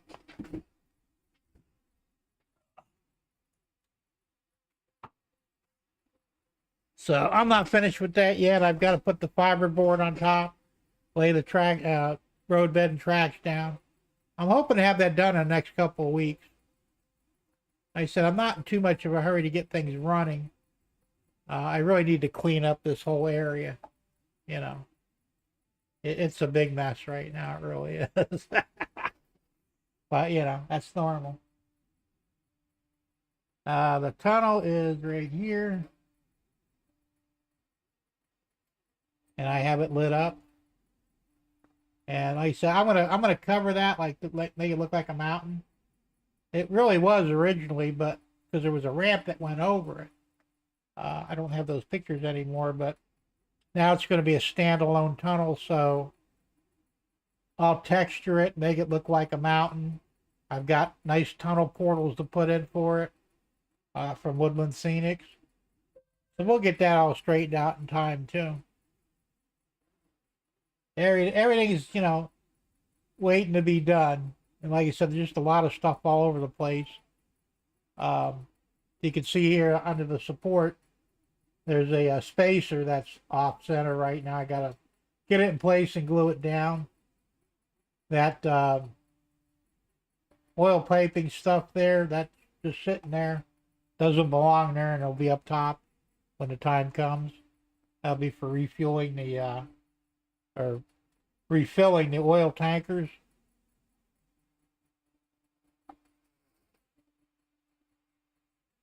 See, Tom says, Jim, 2 fingers tip up a lot better than 2 hands. Oh, that's true.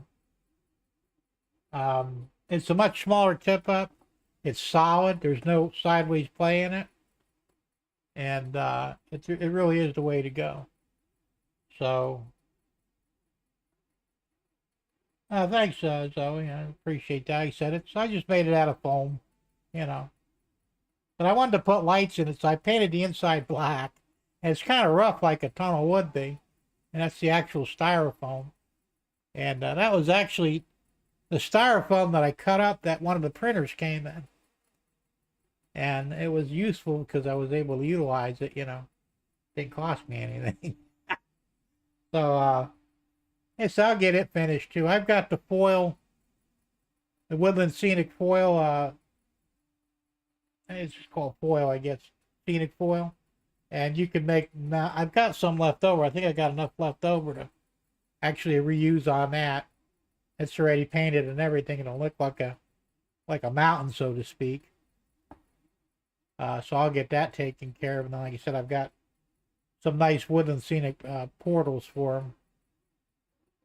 So that'll all be straightened out in time. Like I said, a little bit here and there. And I'm trying not to jump around too much, but shaper foil, that's the stuff. Thanks, Curtis. I knew somebody that.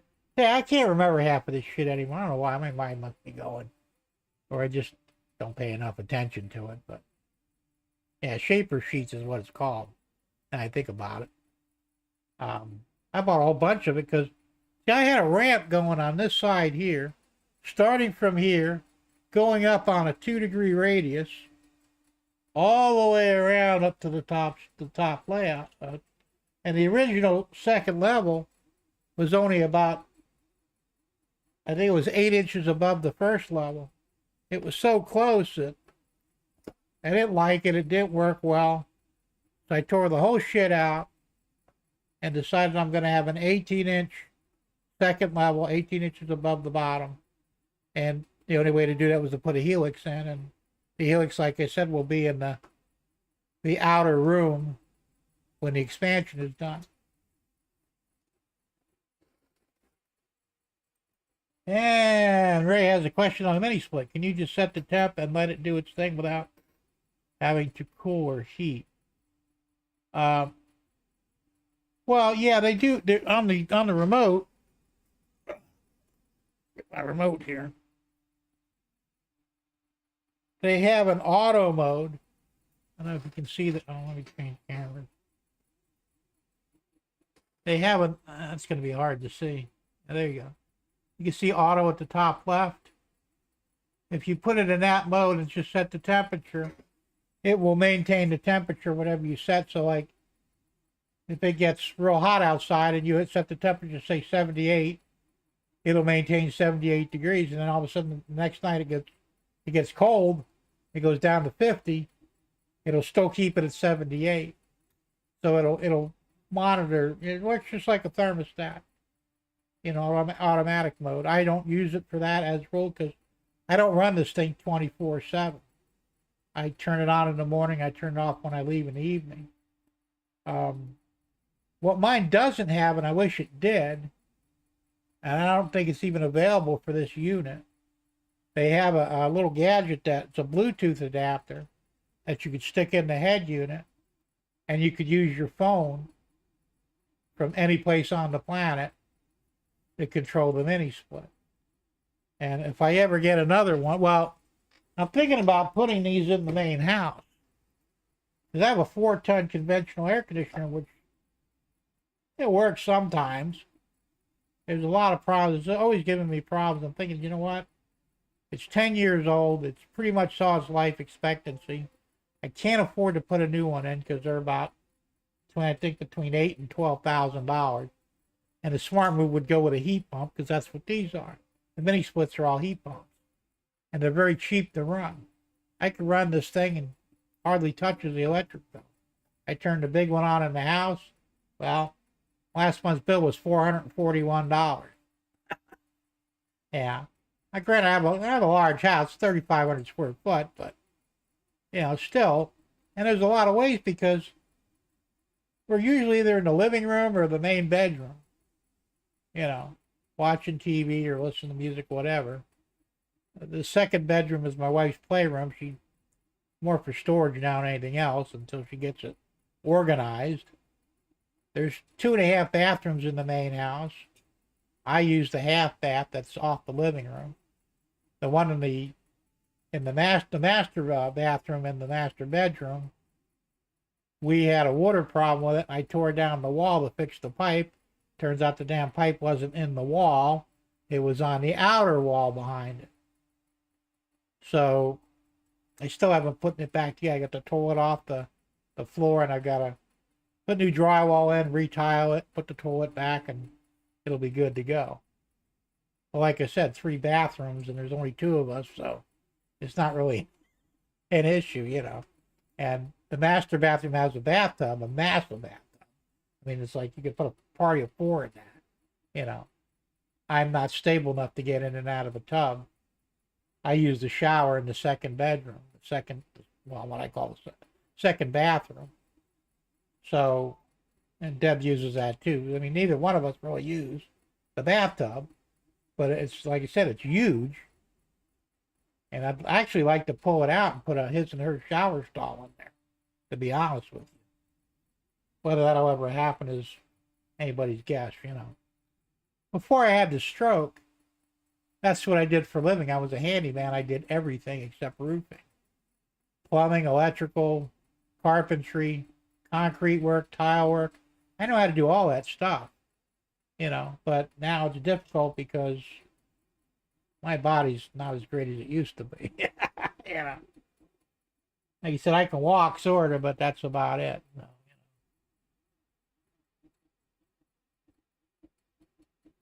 you know. Thanks for the answer. I was thinking of it. Well, you know, they're really cheap now. Matter of fact, I paid $900 for this one 4 years ago. It was the second thing to go in the shed after I put the inner walls up, the insulation and walls up. Because I knew that was going to be important. Now, I have a guest house that my mother-in-law lives in next to the big house. It's small. It's 400 and something. I think, 450 square foot thereabouts. But it's good for her, though, you know. Well, I had a wall shaker in there, you know, just a regular cheapo air conditioner mounted in the wall. Fucking thing loud as shit. It started breaking down. So she was saying, you know, is there something you could do? I said, yeah, I'm going to put a mini split in.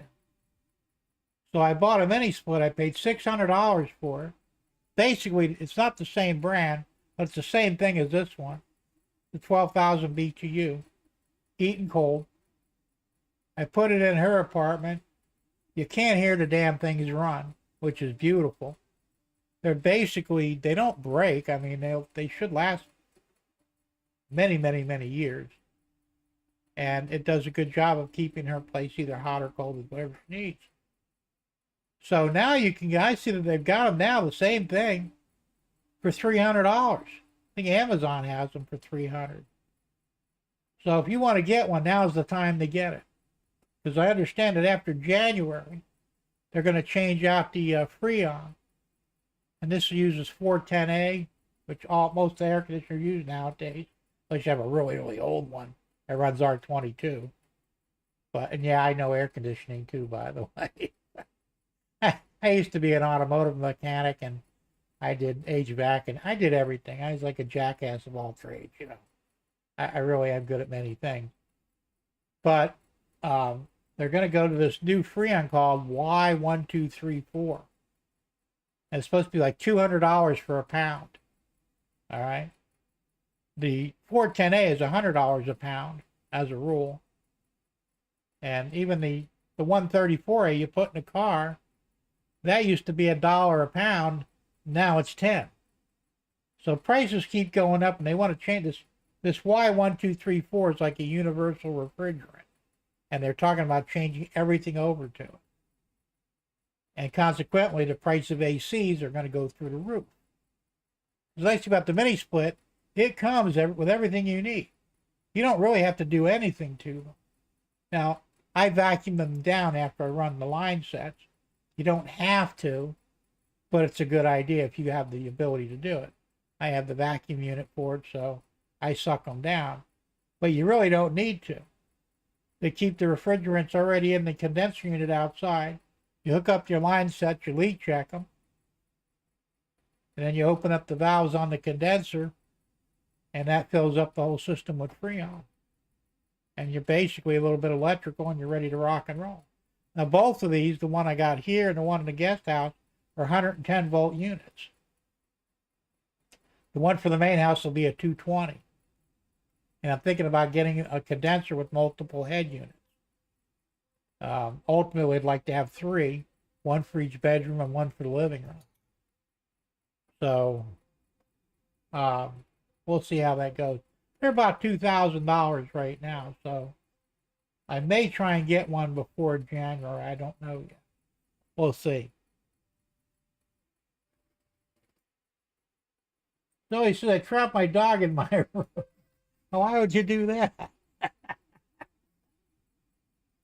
That's kind of funny, though. As long as he doesn't mind, it's not a big deal, right? Dave says, Ford the tub goes, yeah, I'm serious. That thing is huge. Now, I'm the third or fourth owner of this house. The guy who built the house lives next door to me. It's Randy's father. He's getting kind of up there. I think he's in his 80s. But he actually built this house back in 1994. And I think it was more of a summer retreat type thing. I mean, the house has got an old style to it. It's wood frame.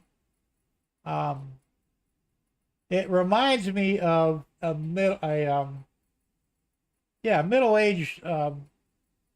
apartment type thing, cottage, even though it's huge. It's got vaulted ceilings in the living room and the fake beams going across. And there's a center thing, and I don't remember what it's called, but back in the Middle Ages or Dark Ages, whenever, they would put these in every house, and that's where, when your guests came, they could store their swords and weapons in this setup, and then they went ahead and ate dinner. The table is actually built into the dining room. It's permanent. It's huge. I think it's 5 by 12. There's 6 chairs. They're 3-legged chairs that were common in Old England in the 13 and 1400s. They're nice, and they've got, vinyl padding on them and stuff, but they're different, like I said. It has a galley kitchen, which is huge. And at the end of the galley, there is this massive commercial gas stove. And there's 8 burners, 2 ovens, a hot plate, and this massive hood over the top. I think it was like $8,000 if you bought one. And I wanted to take it out and put electric in because, I was kind of nervous that my wife wasn't used to cooking with gas. I'm thinking she'll burn the house down, Well, I underestimated her, obviously, but it would have cost the same money to put an electric one the same size in. And since I couldn't duplicate the cabinets because they're wood and gold mirrored, they're really cool. It's a really unique place. And like I said, there's only 2 bedrooms, but they're huge, And the living room is massive, has a fireplace. I love the place myself. Matter of fact, because it reminded me of something from the Dark Ages, on the one wall, there's these wood slats. And there's 6 of them on the wall. And in between them, the drywall. I went out and bought replica swords and hung them there, something that they would have in that day and age. And of course, the centerpiece is not for weapons anymore. I have my surveillance system for the house in there. I wish I could take it off, but it's a load-bearing thing. We can't get rid of it. So, but it's really unique. So, But yeah, the air conditioner, like I said, I'm thinking about putting a multiple head, a 3-head mini split in there. And I looked at the feasibility of it. It is feasible. It'll cost me a little over $2,000. Of course, I'll do most of the work myself, which is no big deal because I put these in myself. And that will solve the problem. And then once again, both heat and cold, very cheap to run. I should never see a $400 electric bill again, hopefully. Hey, Carolina Foothills, how you doing, man? Good to see you here. All right, Floyd, have a good one, man. Thanks for popping in. You have a good night and a safe weekend, and we'll see you next week. Let's see, did I miss anything? Didn't jump that time, Carolina 7, Mr. Cool Mini, it works great. I hooked it up and forgot to out fuses in the cutoff. Took me 2 days to figure it out. Yeah, I've got minor fuse too. I got the disconnects outside. I have a fuse panel in here. Like I said, I ran all the electric here, and it's all up to code, you know. And I tied it into the guest house because that was the nearest I can get electric from. I could have went to the main house, but that would have been a massive run, and it would have had to have been underground. It would have been a pain. I said, no, I'm not going to do it. I'll just go right off the guest house, because the guest house originally had a motel air conditioner in it, a 220 unit. And then that died. They left it in the wall. I took it out and got rid of it. And then they put a window unit in. That died, so I took it out. I replaced the windows anyway because the previous owners were assholes. A bunch of coke whores and drug addicts and whatever the fuck they were. And they didn't like the idea that I bought the place, you know, because they were just squatting in here basically. And the owner of the place allowed them to do it. And rather than cushioning them out before closing, he let them stay literally to the last minute. So they did a lot of damage to the place. It cost me almost $60,000 to fix everything. You know, they completely destroyed the $3,000 French door refrigerator. So I had to buy a new refrigerator the next day. I was not fucking happy. I got a lot of money off because of the damages, but I only paid $172,000. 1.7 acres of land, 3,500 foot main house, 450 foot guest house, and of course I added the shed, you know, afterwards. But I still felt like it was a good, and I got the train behind me. I love the train. Yeah, and it's roughly about 60 foot behind the house. You know, like I said, I have fun. I love the place. But yeah, I've had a lot of problems with appliances failing. We had to replace the washer and dryer, both of them laid down. The refrigerator, of course. I changed out the water heaters right off the bat. There's two of them. They had two tank heaters. And I shit-canned those and got two tankless heaters. Much better and cheaper to operate. And they work better anyway. And you never run out of hot water. So I got that done, and I redid all the electrical in the place. Well, not the wiring, but switches and outlets. They were outlets, the plugs wouldn't stay in. You know, they were the old-fashioned paddles. Switches I put the rockers in. I read it. I did a lot of work in it. Like I said, I put almost $60,000 into it. But I had money because I sold the house down in Naples, and I wound up with $107,000 extra in my pocket after I bought this place. So most of that money, I mean, a good part of my money, I buy a lot of things. I need a riding mower for one. You know, never had a piece of property this big before, so I went out and bought a John Deere. You know, that was almost $2,000. They said repairing the house. I said, and I've had some other issues. Like I said, we've had some water line issues. Knock wood, nothing's happened recently, but like literally right off the bat, one in the ceiling over the kitchen went, and the one in the wall of the master bathroom went. And it was the hot water line, and because that's why I said the tank heaters, nobody ever emptied, flushed them out. When I emptied them and tried to move them, it was like moving a car. There were 60-gallon heaters, and there must have been better than a third of it was full of crud at the bottom, Well, that shit gets up in the copper pipes, starts rotting it from the inside out. Of course, I had to call in a plumber to do this. Thank God it didn't cost me a lot, but because I couldn't get up in the attic. And he cut out the section. It was about a foot long, and he put in a new section, and he showed me the old one. He says, yeah, he says, it rotted from the inside. Yeah, a bunch of pinholes.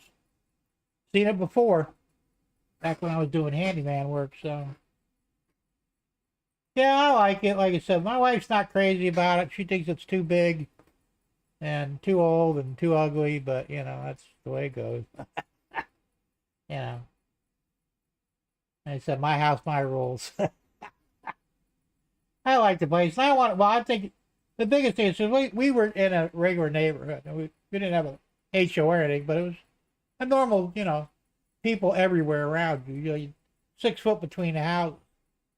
I didn't have any land to speak of. I was on a 60-foot by 125-foot lot, a 2,000 square foot house on it. And the yard was almost non-existent. It was built out as far as I could go. And I wanted land. I wanted to kind of go out in the woods a little bit. If I had found something like this farther out in the woods, I'd have bought that instead. I don't care if I have neighbors or not. I'm at that point in my life, I don't give a shit about neighbors. I don't need the drama that you have when you got 20 or 30 other houses around you, So I'm happy to be here. I like being alone, and I get along with my neighbors. We don't hang out, I'm closer to Randy, my next door neighbor, than probably all of them, but I'll go over there every now and then and say, hey, already, he's a woodworker, and he's kind of a prepper of sorts. And so we got a lot to talk about. We have common ground. But he's a lot like me, too. He doesn't want to deal with, the drama or anything else. So, yeah, I needed a place for chickens. Well, that's another thing. I've got backyard chickens. We got a lot of them, like 20 of them. I think there's 1, 2, 3. There's 6 coops altogether. 2 of them I made. The others are store-bought. They're small ones. But we have, he said we got a lot of birds, and you can't go wrong with chickens. You got eggs every day. They're fresh, no chemicals in them, no steroids or antibiotics or any other horse shit. They're good for you. And when they stop laying it, they're food, I'm not looking forward to, stripping them out and cleaning them, all that. But when the time comes, I'll do what I got to do. But like I said, I like living out here. It's nice. I think after so many years of being around so many people, I just got tired of it. I said, there's some ways I miss, like you said, I was friends with everybody on my block, back in Naples. And we had the dog walking crew, covered about 7 blocks. The people that I knew all had dogs, were all friends, and our dogs were all, got along with each other and stuff. But I kind of missed that to a point. But then again, most of them dogs are dead now. They've crossed the bridge, Mine have, actually. 2 out of 3 of my dogs already crossed the Rainbow Bridge, and the one's hanging out for dear life. Roxy, she's deaf. I think she might be going blind. I'm not sure. She's 15 or 16 years old. She's small, half Chihuahua, half Terrier. Good dog, but, she's getting close to the time. Turbo, my Shepherd, he was a Shepherd mix. He passed last year. He was 15. And Buddy was Shepherd, Basset, and Corgi mix. Those 2 were big dogs. They were in the, 45, 55 pound range. He got cancer at 12, and I had to put him down, unfortunately. So I got Pogo now. I got Pogo as a pup. He's about 2 years old now, I think. We got him. They said he was 9 months. I think he was only 6. It's hard to tell, though. And my mother-in-law got a Chihuahua named Lucky. She didn't like him because he's hyper. Well, duh. And so she sold her to my wife. So now we have Lucky. We're not sure his age. He's pretty overactive, so he might be younger than we think. Now, she got another dog, Munchie, who's, I think she said he's 9 years old. Small dog. I don't know what he is. He's a mutt, I guess, but long-haired. He's a good dog. Best dog she could ever get. And, of course, we have a handful of cats. We have 2 that live in the house, 1 that lives outside. And we got a kitten that we found underneath this shed. It was literally a kitten, just like a, probably just finished weaning it. It was terrified, so Deb took her in. We got him fed up and all that, and my mother-in-law saw him and wanted him, So now she's got him. We have more fucking animals than we know what to do with. We have 2 rabbits, that are in the house. She has 2 birds, a cockatiel and I think one of the stupid little birds, a parakeet or something. See that it? Yeah, that's all the animals.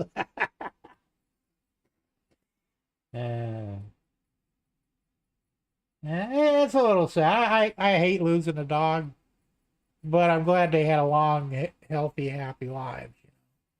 Except for Buddy, like I said, it tore me up when I had to put him down. The second dog I had put down, and that one was done by the needle, and it was kind of fucking weird. The first dog I put down was a pup that I actually ran over, and there was no saving him, so I, put him out of his misery. Because back in those days, they didn't have the needle, and you either shot or otherwise bludgeoned the dog animal. And it was too young for a gun, so, another sad story I don't like to think about, but I thought he was younger than I thought he was only 9. Now, we got Buddy, he was they said he was 9 months old. I swear, everything you get from the rescue is 9 months. He could have been a little older, I'm not sure. But based on that, when he passed, I looked up his records, and I didn't realize we had him that long. He was 12 years old. But he had cancer on his lung, and I took him to the vet, and they drained the fluid because he had fluid buildup, and it was causing him. He was having a hard time breathing, so they drained almost 2 liters of fluid from his lung. And the vet said, "He should be good for a little while. It's not a cure, but it'll buy him some time." Well, 2 days, Thank God it didn't cost me that much, but he was in worse shape the second time around. So I said, we're going to have to do what we got to do. So we took him down to the vet, and they gave him the needle, and that was that. Ray says, "Too big, too old, too wrinkled" story. All right, Dave. Thanks for popping in. Better get to your chores. Once again, have a good night and a safe weekend, and we'll see you next week, hopefully. Good night, man. So, I didn't do a rant yet, did I? What can I do for a rant? I don't know. Do I got something to rant about? I usually have something to rant about. What the fuck? What can I rant about? I don't know. I really don't have anything to rant about, not really. My large electric bill, but that's not really anybody's fault. That's just the way it goes.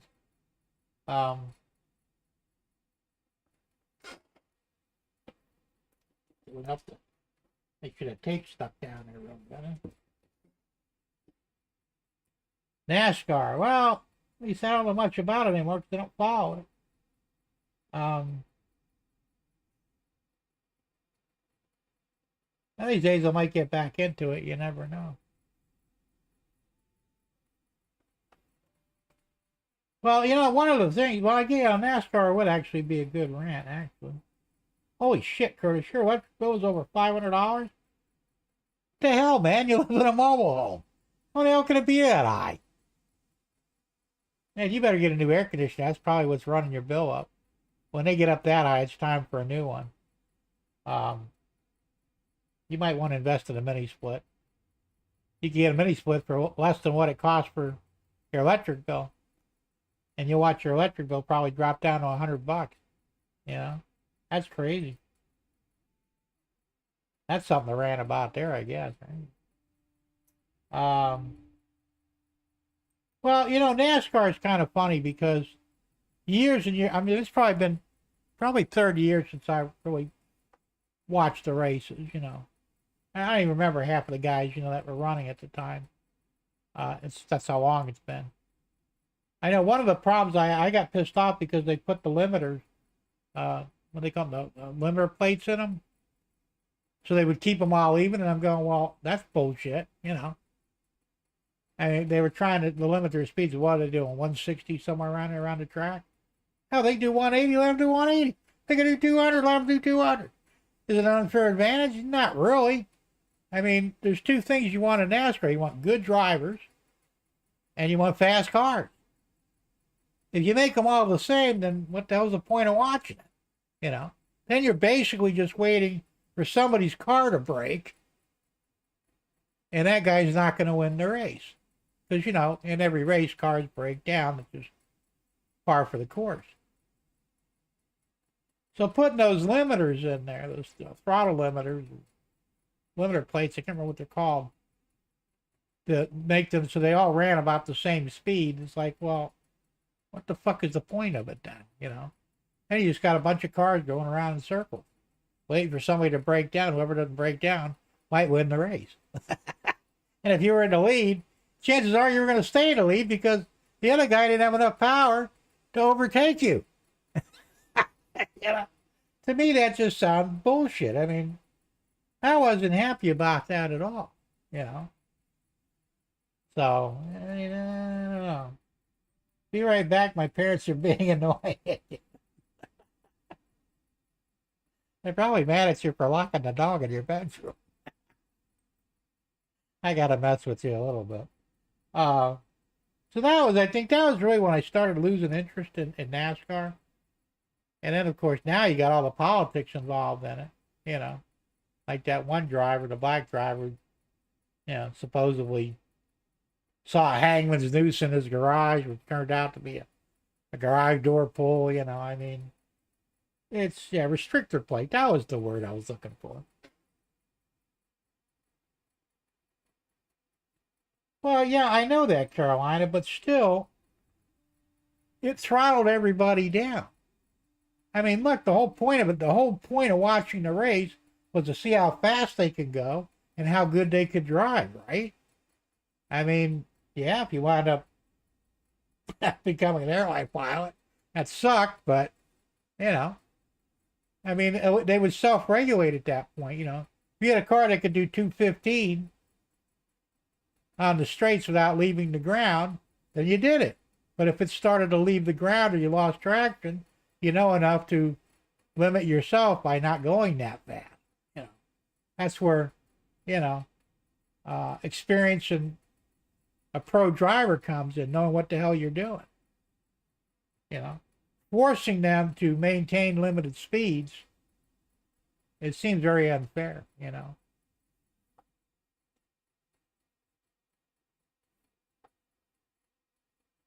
Raymond says, you may have heard about that individual who derailed. I have not heard about it. I think you brought it up. You know, like you said, there's assholes out there everywhere. Here I saw, I was watching for the, I was too. I'm not going to lie about it. You know, I mean, look, you watch a car go around a track 500 times, you want to see somebody hit a wall. Or take flight or something, you know. And ultimately, it did happen. Usually nobody got hurt. You know, not seriously anyway. The cars are built for that shit. And yes, that's what I wanted to see. Watching cars go round and round is like watching a hamster on his wheel. You know, that's pretty boring. Now, if the hamster flew off the wheel, that would be exciting and that'd give you a reason to watch it. But the hamster never does that. Because, you know, he's just rolling around. I mean, how long can you, it's like watching a bread rise, you know, dough rise, whatever. Yeah, that's right, Bubba Wallace, he was the one, wasn't he? Hey, what the fuck, you know? And that's another thing, that shit don't belong on the racetrack. You're there, you're a driver, drive the damn car, don't worry about the stupid shit. And so what if somebody hangs a noose somewhere? It wasn't anyway, but what if it was? So fucking what? You know? Like you've never seen a hangman's noose before? Nobody's called you the N-word before? You probably said it a million times yourself because, you know, you're black and you're allowed to. It's stupid. Nobody cares. We just want to watch the cars race. We want to watch some good wrecks. Yeah, Ray gets it.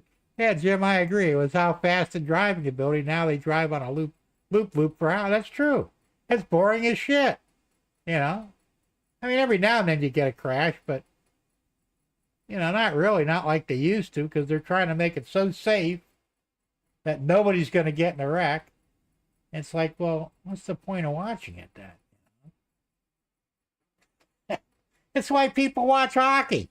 Now, I'm not a big hockey fan, but I've been to a few hockey games, and it's kind of boring until the fights break out.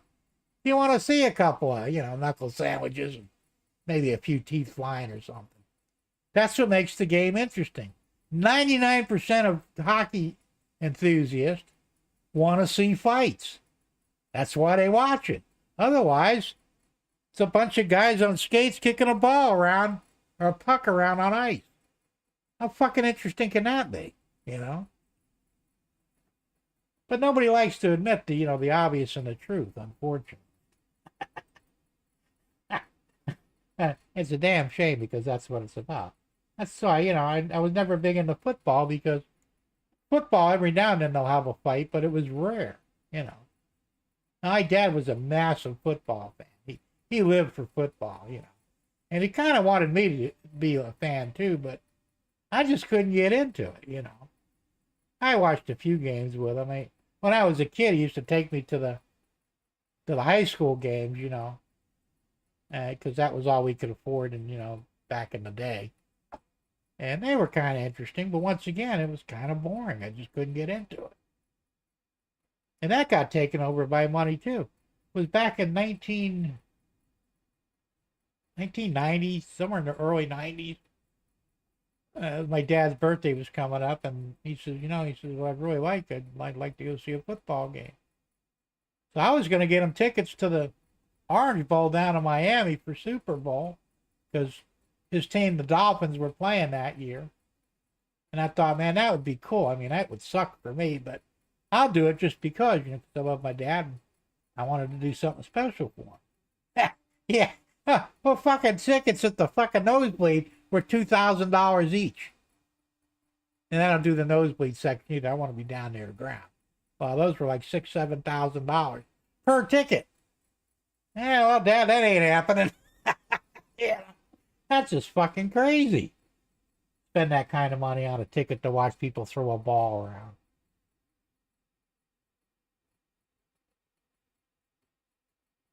Zoe says, I'm back. My parents need to stop bugging me. If I'm on a stream, I'm on a stream. There you go. Yeah, that's what parents do. My parents didn't do that because we didn't have the internet back then when I was a kid. Boy, I missed out on a lot, didn't I? So we're not. Karen says, I watched hockey when the only guy that had a helmet mask was the goalie. That's going back a few years. Like I said, they got to the point, too, where, I mean, you still see a lot of hockey players missing teeth, But that was more common at one time than it is now. I mean, you get hit with one of them pucks, man. That's gotta fucking hurt. That's what I'm saying. Even football back in the day, before, they used to have the little helmets on that didn't really do shit, and not much in the way of padding. Yeah, guys got hurt. They still get hurt even with all the safety equipment, but but people actually watch the game because I think it goes back from the Roman days, the gladiators. Of course, people actually got killed back then, where they don't generally today. But if they brought back gladiator fights today, that would probably be the best, biggest, most monetarily productive sport they could ever bring in. People will pay to see people die. It must be in our nature, I guess. I don't know. I mean, me, I don't really care one way or the other, but Chuck says, Dave the Hammer Schultz of the Flyers back in the 70s brought excitement to the game. Yeah, I'll bet. Said I don't remember any names or anything from any of that stuff, but I was never really big in sports. Like I said, I enjoyed car racing, and I love drag racing, And the reason I love drag racing is because almost every race you saw, somebody was going to blow a supercharger or hatch an engine or something was going to go wrong. I mean, these cars, 1,000 horse. Shit, back in the day they were pushing, I think, 500 and 600 horse, and that was a lot back then. And they were still hatching motors. Now they're like 3,000 horse dragsters. I don't know how the hell you even drive the thing. I mean, the quarter mile happens in what, 3 seconds? Yeah. Yeah, something did go wrong. You have no time to do anything about it. You just sit there and hope for the best. Realize the Goon Squad. There you go. NHRA. Well, yeah, the drag racing was. But I watched NASCAR too. I was into all of it. But but I especially like drag racing. So, and of course, back in the day, I always had fast cars, and we had, well, I can't say the word, the N-word nationals. You know what I'm talking about? The illegal races. I used to go to them all the time. I mean, I won a few, lost a few, but I had a lot of fun. Charlotte Z Max is 4 lanes of, really 4 lanes. I've never seen that. Wow. So he says, I'm a race car enthusiast, Jim, so I know about the race cars. Oh, absolutely. Like I said, I miss those. I still like driving fast. I mean, I'm driving an old man's car now, Mercury Grand Marquis. But I'll tell you what, for what it is, it's pretty damn quick. And if I wanted to, I'd have to get a programmer. But if I took the governor off, he's governed at 112 miles an hour. Without the governor, it'll easily do 140, maybe 145. And with some minor modifications, you get them up to 160, 165. The motor's basically a race motor. It's just kind of detuned for, old people. I love driving that car, though, man, because when I grew up, that's all we had were big sleds, I had Oldsmobiles, Buicks, Pontiac, Chevys, you know. I had a Chevy Impala convertible, 1965. Had a blueprinted 6-cylinder in it and a 3-speed standard transmission. I won a lot of drag races with that, The damn thing was quicker than shit. And I was blowing away V8s. I got my Chevelle. I started out with a 283 that was slightly built. I blew it up. I put a 327 in it, a 300 horse. Blew that up. Got a 325 horse 327. Blew that up. Got a 375 here. Well, I can't blow that one up. Well, I did. So I had the fuel heads on it, so I took them off. I bought a 283 in the junkyard out of a Chevy station wagon. Completely went through the motor, balanced and blueprinted everything, put the fuel heads on it. Had an Offenhauser intake. I didn't like Holley carburetors, so I used a Lincoln Continental 4-barrel and overjetted it. And I was pushing probably close to 500 horse in that thing. And I tell you what, I couldn't keep transmissions behind it. I sheared an axle once. Threw out I don't know how many U-joints. I had turbo 350 trans, blew it up. Turbo 400s, blew them up. Power glides, blew them up. 3-speed manual, fucked that one up. 4-speed rock crusher, blew that up. 4-speed Saginaw, actually that one lasted the most out of all of them. Went through 2 differentials, sheared an axle, busted the rear frame section twice from over torquing it. I mean, this car was wicked fast, man, but I couldn't afford it. So I couldn't blow the motor up. Actually, I had the car for about a year sitting in the backyard. I'd already got another vehicle, I decided I was going to hatch the motor in it before I junked it. Fired it up, held my foot to the floor. The thing was spinning around 6,000 RPM. About 3-4 minutes, still wouldn't blow. I figured, fucking motor ain't going to blow up in it. So, shut it down, and I junked the car, which was stupid. I should have kept the engine. But, those were the days, man. Everything I had was fast, And I said, built a lot of my own engines. When I got involved with Pontiac after that, I was building 350s. And they were pushing anywhere from 400 to 450 horse. I had a lot of fun. I had fast cars. Zoe says dirt racing is 410 sprint cars and 360 sprint cars, 305 sprint cars and street stocks, big block modifieds, super late model 602 sportsman, and crate. More on that. And crate lake models, as far as I know, in dirt racing. I don't know much about dirt racing. I watch them. They're fun to watch. A lot of wrecks on those, too. They're seriously overpowered cars. I know that. I didn't get into that. That was a little bit too crazy even for me. I preferred to, stay on the pavement. I got into four-wheeling for a while. I had an international travel law. I put a 6-inch lift, a 6-inch wheel lift on it, and a 4-inch body lift. Had 42s on it, no 40s rather. I had 40 groundhogs on it, and a 3/4 ton. The international motor was a piece of shit, so I took it out and I put a Cadillac 472 in there, and the transmission goes with it, and made it up to the transfer case. And I'll tell you, that was a running truck too. Not incredibly fast, but had lots of power. So, and unfortunately, that everybody got away from it, and I wound up selling it. But I had a lot of fun with that too. So I was in a lot of things, throughout my life. I had a lot of fun stuff. But it is what it is.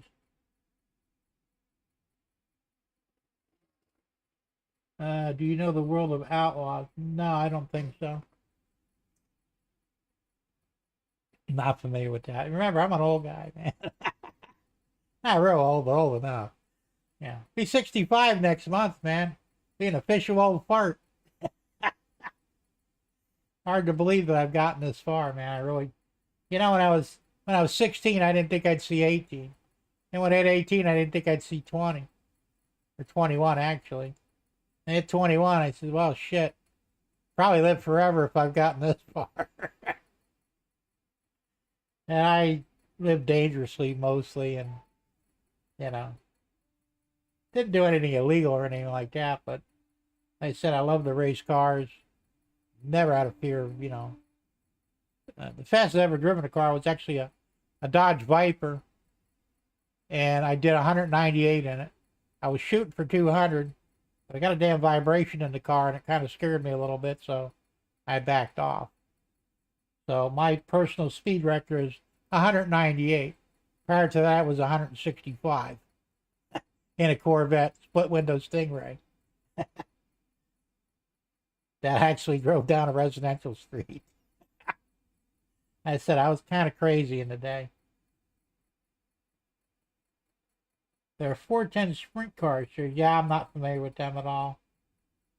Like I said, mostly I was, drag cars, street cars, and, NASCAR. That was really the only thing I knew anything about, really.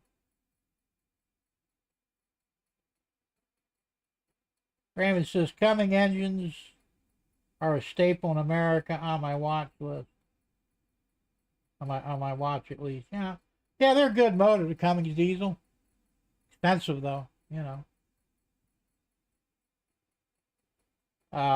If I had a pickup truck, I'd probably want a diesel in it, and I'd probably want a Cummins, They're a lot better than that Ford Power Stroke. All right, Curtis. Well, thanks for popping in, man, and, have a good evening, and I'll talk to you soon. One of these days I'll get out to your place for a visit. I just don't know when. When it starts cooling off. Remember, the air in my car is still broke. I haven't gotten around to fixing it yet. And the truck needs a starter. Yeah, usually I bring the truck down there because the roads are a little rough, but I got to put a damn starter in the truck now, too. So it's just one fucking thing after another. But I'll get down there eventually. So let's see what we got going here. We're getting close. I think we're going to wrap up at 9 o'clock. So we got 20 minutes to talk about whatever you guys want to talk about. Throw it at me. I'm going to grab another soda.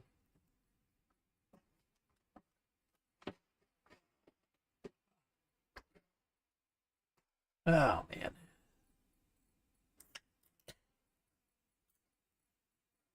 Yeah, I tell you, when I used to build my own engines and stuff, it was so much cheaper.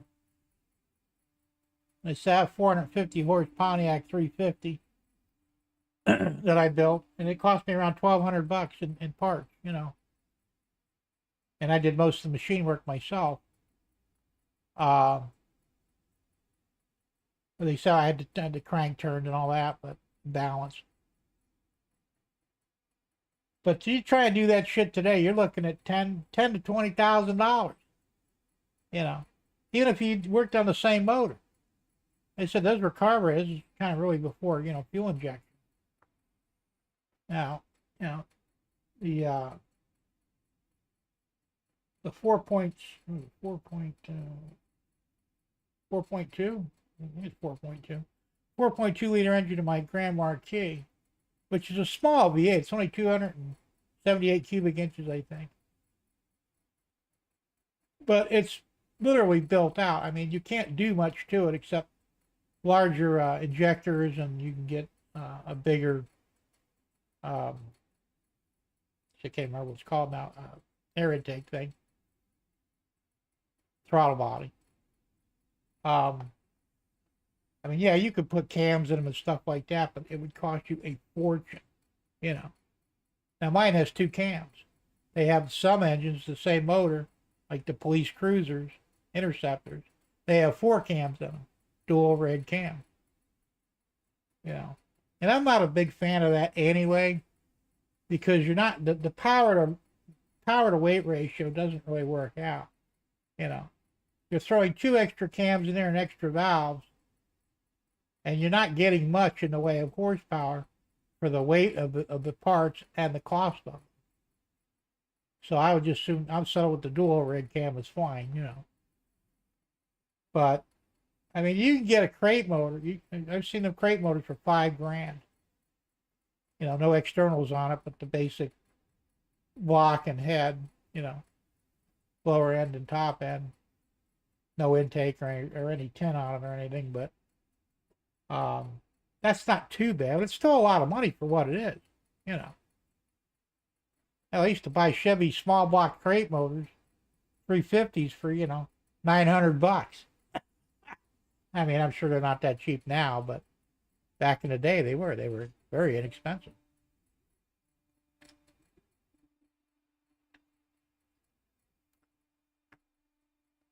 My man Kyle Larson drives a Chevy Camaro. Well, those are special motors in those, though. They're nowhere near a stock engine. They call them stock cars, but they're really not, So those cars do like 180. That's not a stock engine. I was a Chevy man in the beginning, then I went over to Pontiac because I had a problem. I kept blowing up Chevy motors.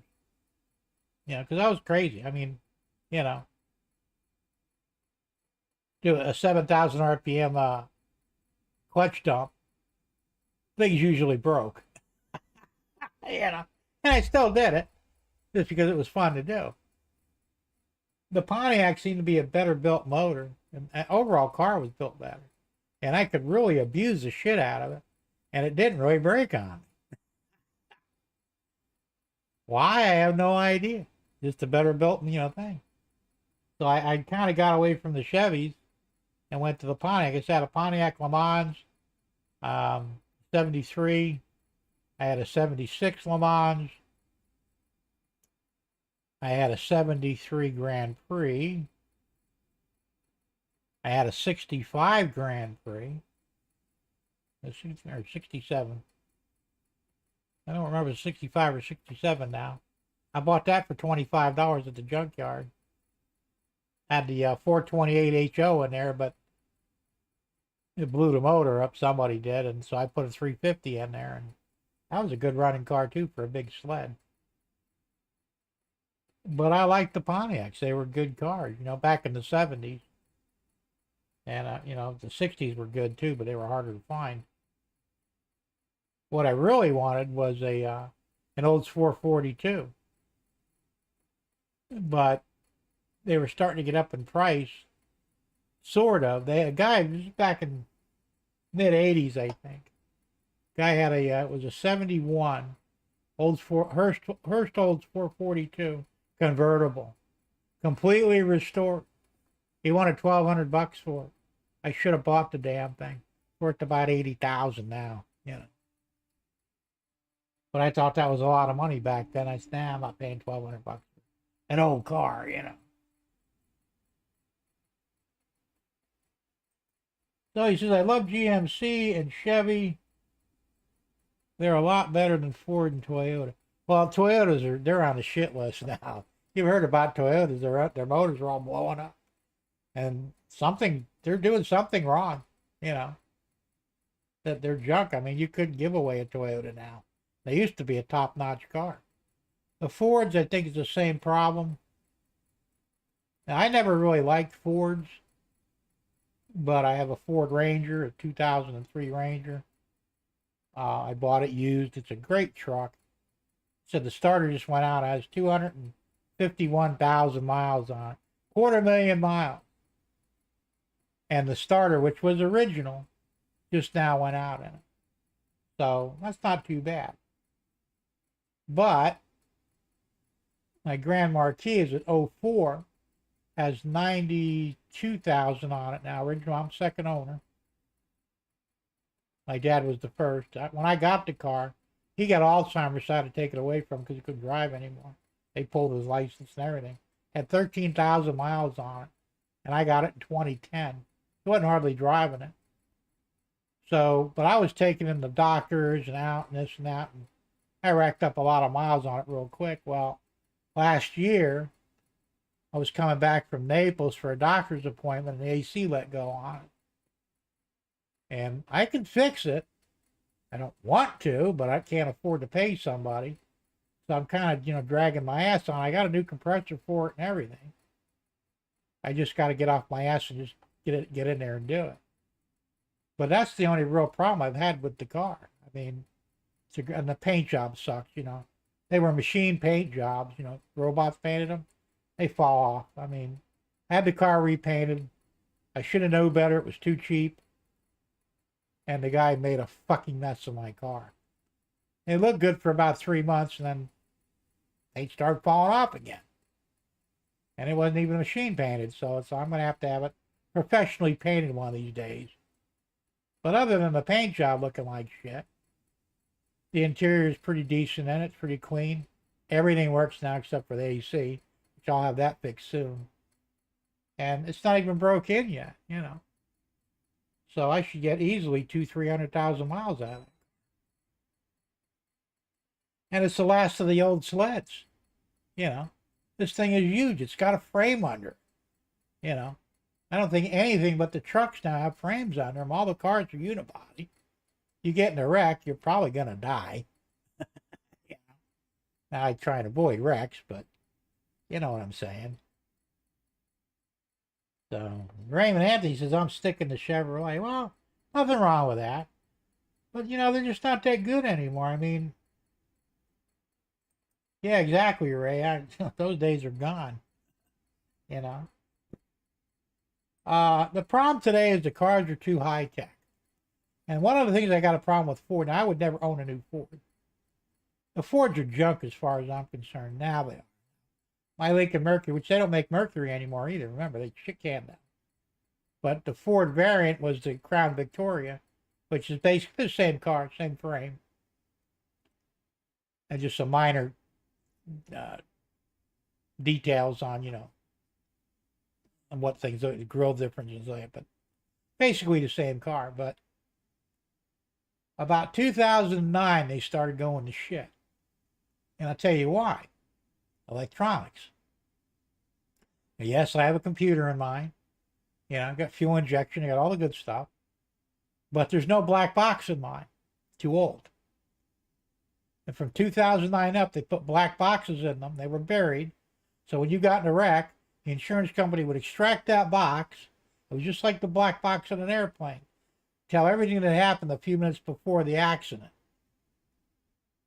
And whether it was accurate or not is anybody's guess. So it said, so if you were doing 10 over the speed limit before you got in a wreck, It would tell the insurance company, well, he was driving 10 miles over the speed limit, you know. And he didn't hit the brake until after the impact or before the. Fuck that shit. You know what? I don't need the damn car spying on me. And it's so much worse nowadays. And Ford just applied for a patent that's going to allow their Fords to spy on all the cars on the road and report back to the sheriff's department if you're speeding. What the fuck? You know? I got a problem with that shit. Okay? I don't want the car braking for me. I don't want the car steering for me. I don't want the car doing anything for me except for what I tell it to do.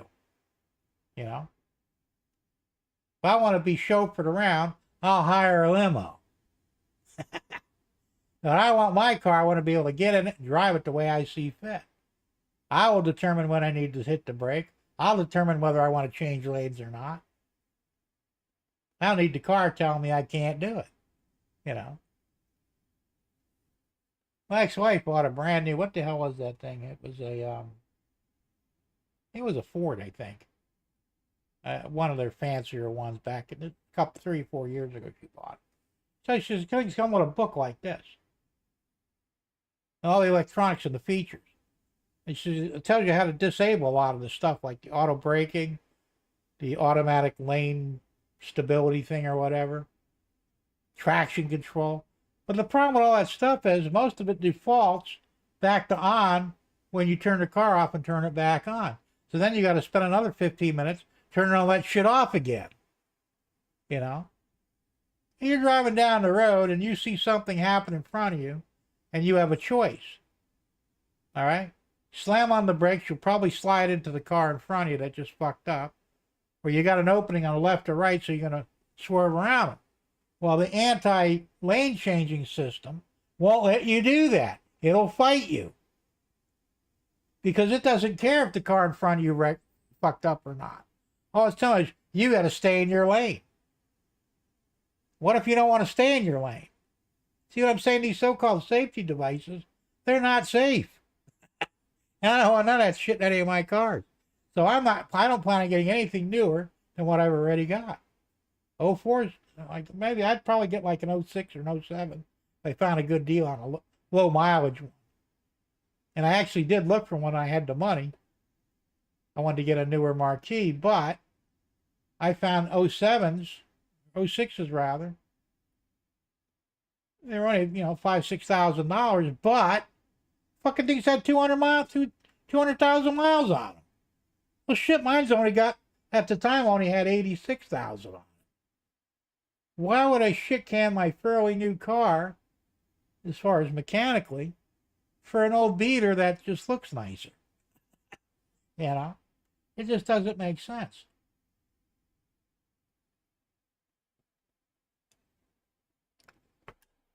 Well, I don't know about the new ones. My dipstick's still out in the open. And my car is easy to work on for the most part. So the only problem I got with the air conditioning is, in the old days, they used to put the air compressor up on the top of the motor, either right in the center or off to the side. Real easy to get to. Ford, in their ultimate wisdom, and I'm sure not the only ones, they put the fucking thing underneath the motor. You can't get to it from the top. You got to go underneath the car to get it, which is not a big deal if you have a lift. I don't have a lift, and I'm not buying one. If I had the money to buy a lift, I could afford to pay somebody to fix the damn air conditioner, you know. So that's what I'm saying. I'm going to have to get it up on a jack, pull the passenger wheel off so I can get to the 3 bolts that hold the thing on. And I've already emptied the system because there's no point in having it charged. Basically, the compressor blew up while locked. I knew it was going anyway. I should have done something sooner. I don't think it contaminated the whole system, so I'm not worried. I do have a new filter dryer for it, or evaporator. The filter is what it's called. A new orifice tube, and I could flush the condenser and the evaporator with, you just blow some Freon through it and it'll be fine. So I've got a new compressor. I got all the new components for it. I just got to buy the Freon. The Freon, like I said, is $10 a pound now. Fortunately, it only takes 2.5 pounds, so it's not real expensive. I've got the vacuum, so I can vacuum it down, and we'll be good to go. I just got to get out there and do it.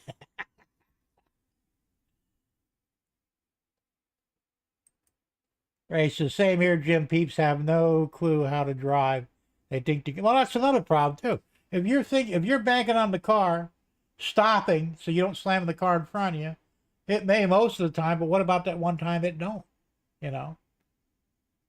And same with these auto driving cars, you know? And what kind of a moron would recline his driver's seat, set the automatic driving thing like the Teslas do, and fall asleep? I mean, you're either incredibly stupid or incredibly trusting, neither of which will help you out, you know. I don't trust anything to drive me around, you know. I don't even trust some people to drive me around. I damn sure ain't gonna trust a machine. I will drive myself, thank you, you know. So yeah, and they're starting to find out that now that a lot of this stuff isn't as safe as they thought it was. Because, like I said, what looks good on paper doesn't always work good in real life. So, I don't know. Craziness. And, you know, like I said, we're becoming a surveillance society, which is not always a good thing. Yeah, exactly, Zoe. I mean, like I said, I would never trust one. But they're not the only cars that have it. It's available in some Fords and even some, I think Cadillac has it. And I think a few other cars, some of the high-end cars have it. Maybe BMWs and stuff. They're very expensive options and they don't work, you know. But, yeah, that's true too. Privacy is a thing of the past, you know. And that's the thing. There should have privacy in two areas, in your house and in your car. Yeah.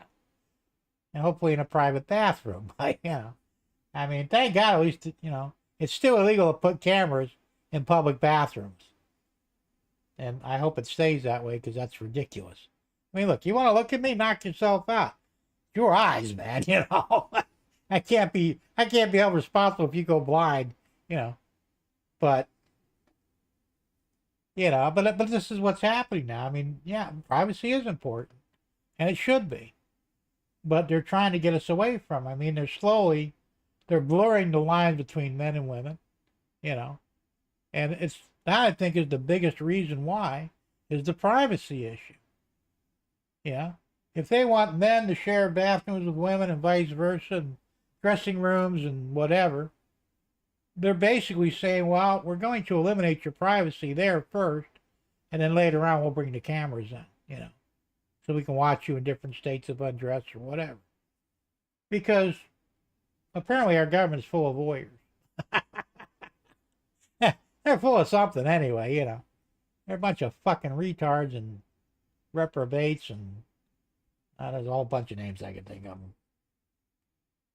They said I would never share a bathroom with people. Well, I mean, I would with my wife, but that's about it. You know, I mean, even my friends, we just don't do that. Because there's an expectation of privacy, you know. And when you get older, it's a little different, too, because you don't really give a shit at that point. I mean, muck, you know. What's that country singer? He's singing, "My body don't look that good anymore." Or something like that. Or I don't look good naked anymore. Yeah, and unfortunately, that's a given when you get older. I mean, you're just not going to be that appealing anymore. So when you get to that point, you really don't give a shit. It's like I said, I never really did anyway. You want to look at my naked body? Knock yourself out. I mean, there was a time I took pride in my body because I looked good. Now I'm overweight, and, you know, and I said, if you look at me naked, your eyes may not survive. Not my problem. Do I care? Not really. You know. But like I said, I think that's an age-related thing anyway. But, yeah, it is what it is, you know. But yeah, I don't think the government should take away our right to privacy. I don't agree with it. I don't like it. I don't trust the fuckers, you know.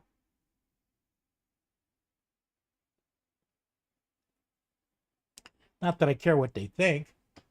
Like I said, you can get to a point where you just don't give a shit what people think. You don't like what you see, don't look.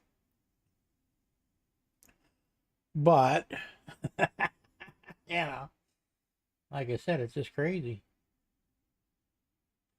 Well, yeah, that's another problem.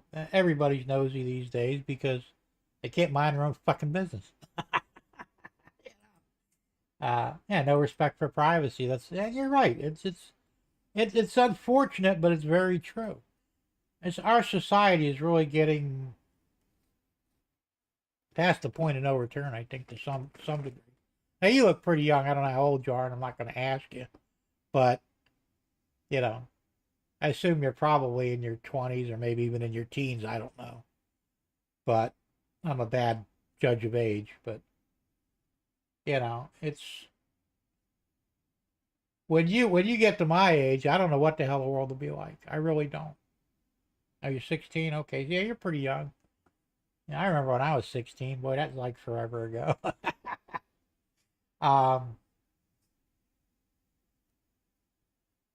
Things will probably be very, very different unless we correct what's going on now. You know, I could see where things could get real bad. I mean, some of the sci-fi movies, they might not have been too far off, you know. Maybe that was the plan altogether. Who knows? But I'm not happy about it. I like the old ways, you know. Yeah, we had some problems. I mean, some things weren't perfect. But what we did have is we had intelligence, we had common sense, we had respect for privacy, and respect for other people's opinions, even if we didn't agree with them, you know. Today, you can't disagree with somebody because you become enemy number one. Oh, you don't like gays? Oh, shit, you need to die. You know? That's ridiculous. Who cares? You know? I don't dislike gays. I don't like them. I don't dislike them. I think what you should do behind closed doors. You know? We have established as people, as a society, we have established what we consider normal. Normally, men and women get together. Normally, men and men do not get together. Women and women don't get together. If you choose to do so, that's your business. Do it in your own house. You know? And even if you did do it outside, don't tell me about it. I don't care. You know? Don't tell me I got to embrace it, maybe even get involved in it, because that ain't going to happen. You know? Like I said, I'm not that judgmental to where I'm going to tell people what they can and can't do to a certain degree, but I do believe that there is a right and wrong way to do things. You know? I'm not completely old-fashioned, but sometimes you just got to admit that something's right and something's not. That's all you can do. Anyway, guys, it's 9 o'clock, so I should probably wrap this up because it could get real deep here pretty quick. So anyway, I want to thank everybody for hanging out with me tonight. As always, we have fun. We actually talked about trains, which I'm getting better at, keeping it on the train subject. I haven't heard anything new on the train front, but I've always got my eyes open. And hopefully I'll have more to tell you about next week, maybe more to show. We'll see. Like I said, unfortunately, progress is slow here because money is slower. When the money comes, I get shit done. When it doesn't, it stalls. Anyway, thanks again for hanging out with me, and we'll see y'all next week. Have a safe evening and a safe weekend, and have fun playing with your trains or watching the races or whatever it is you choose to do. Have a good time and enjoy doing it. And until next time, I'm going to put on the outro. And remember to flip off that fucking service guy there, trying that signal guy, because he's been milking that job for what, a year now. Make sure you flip them off. All right, here we go.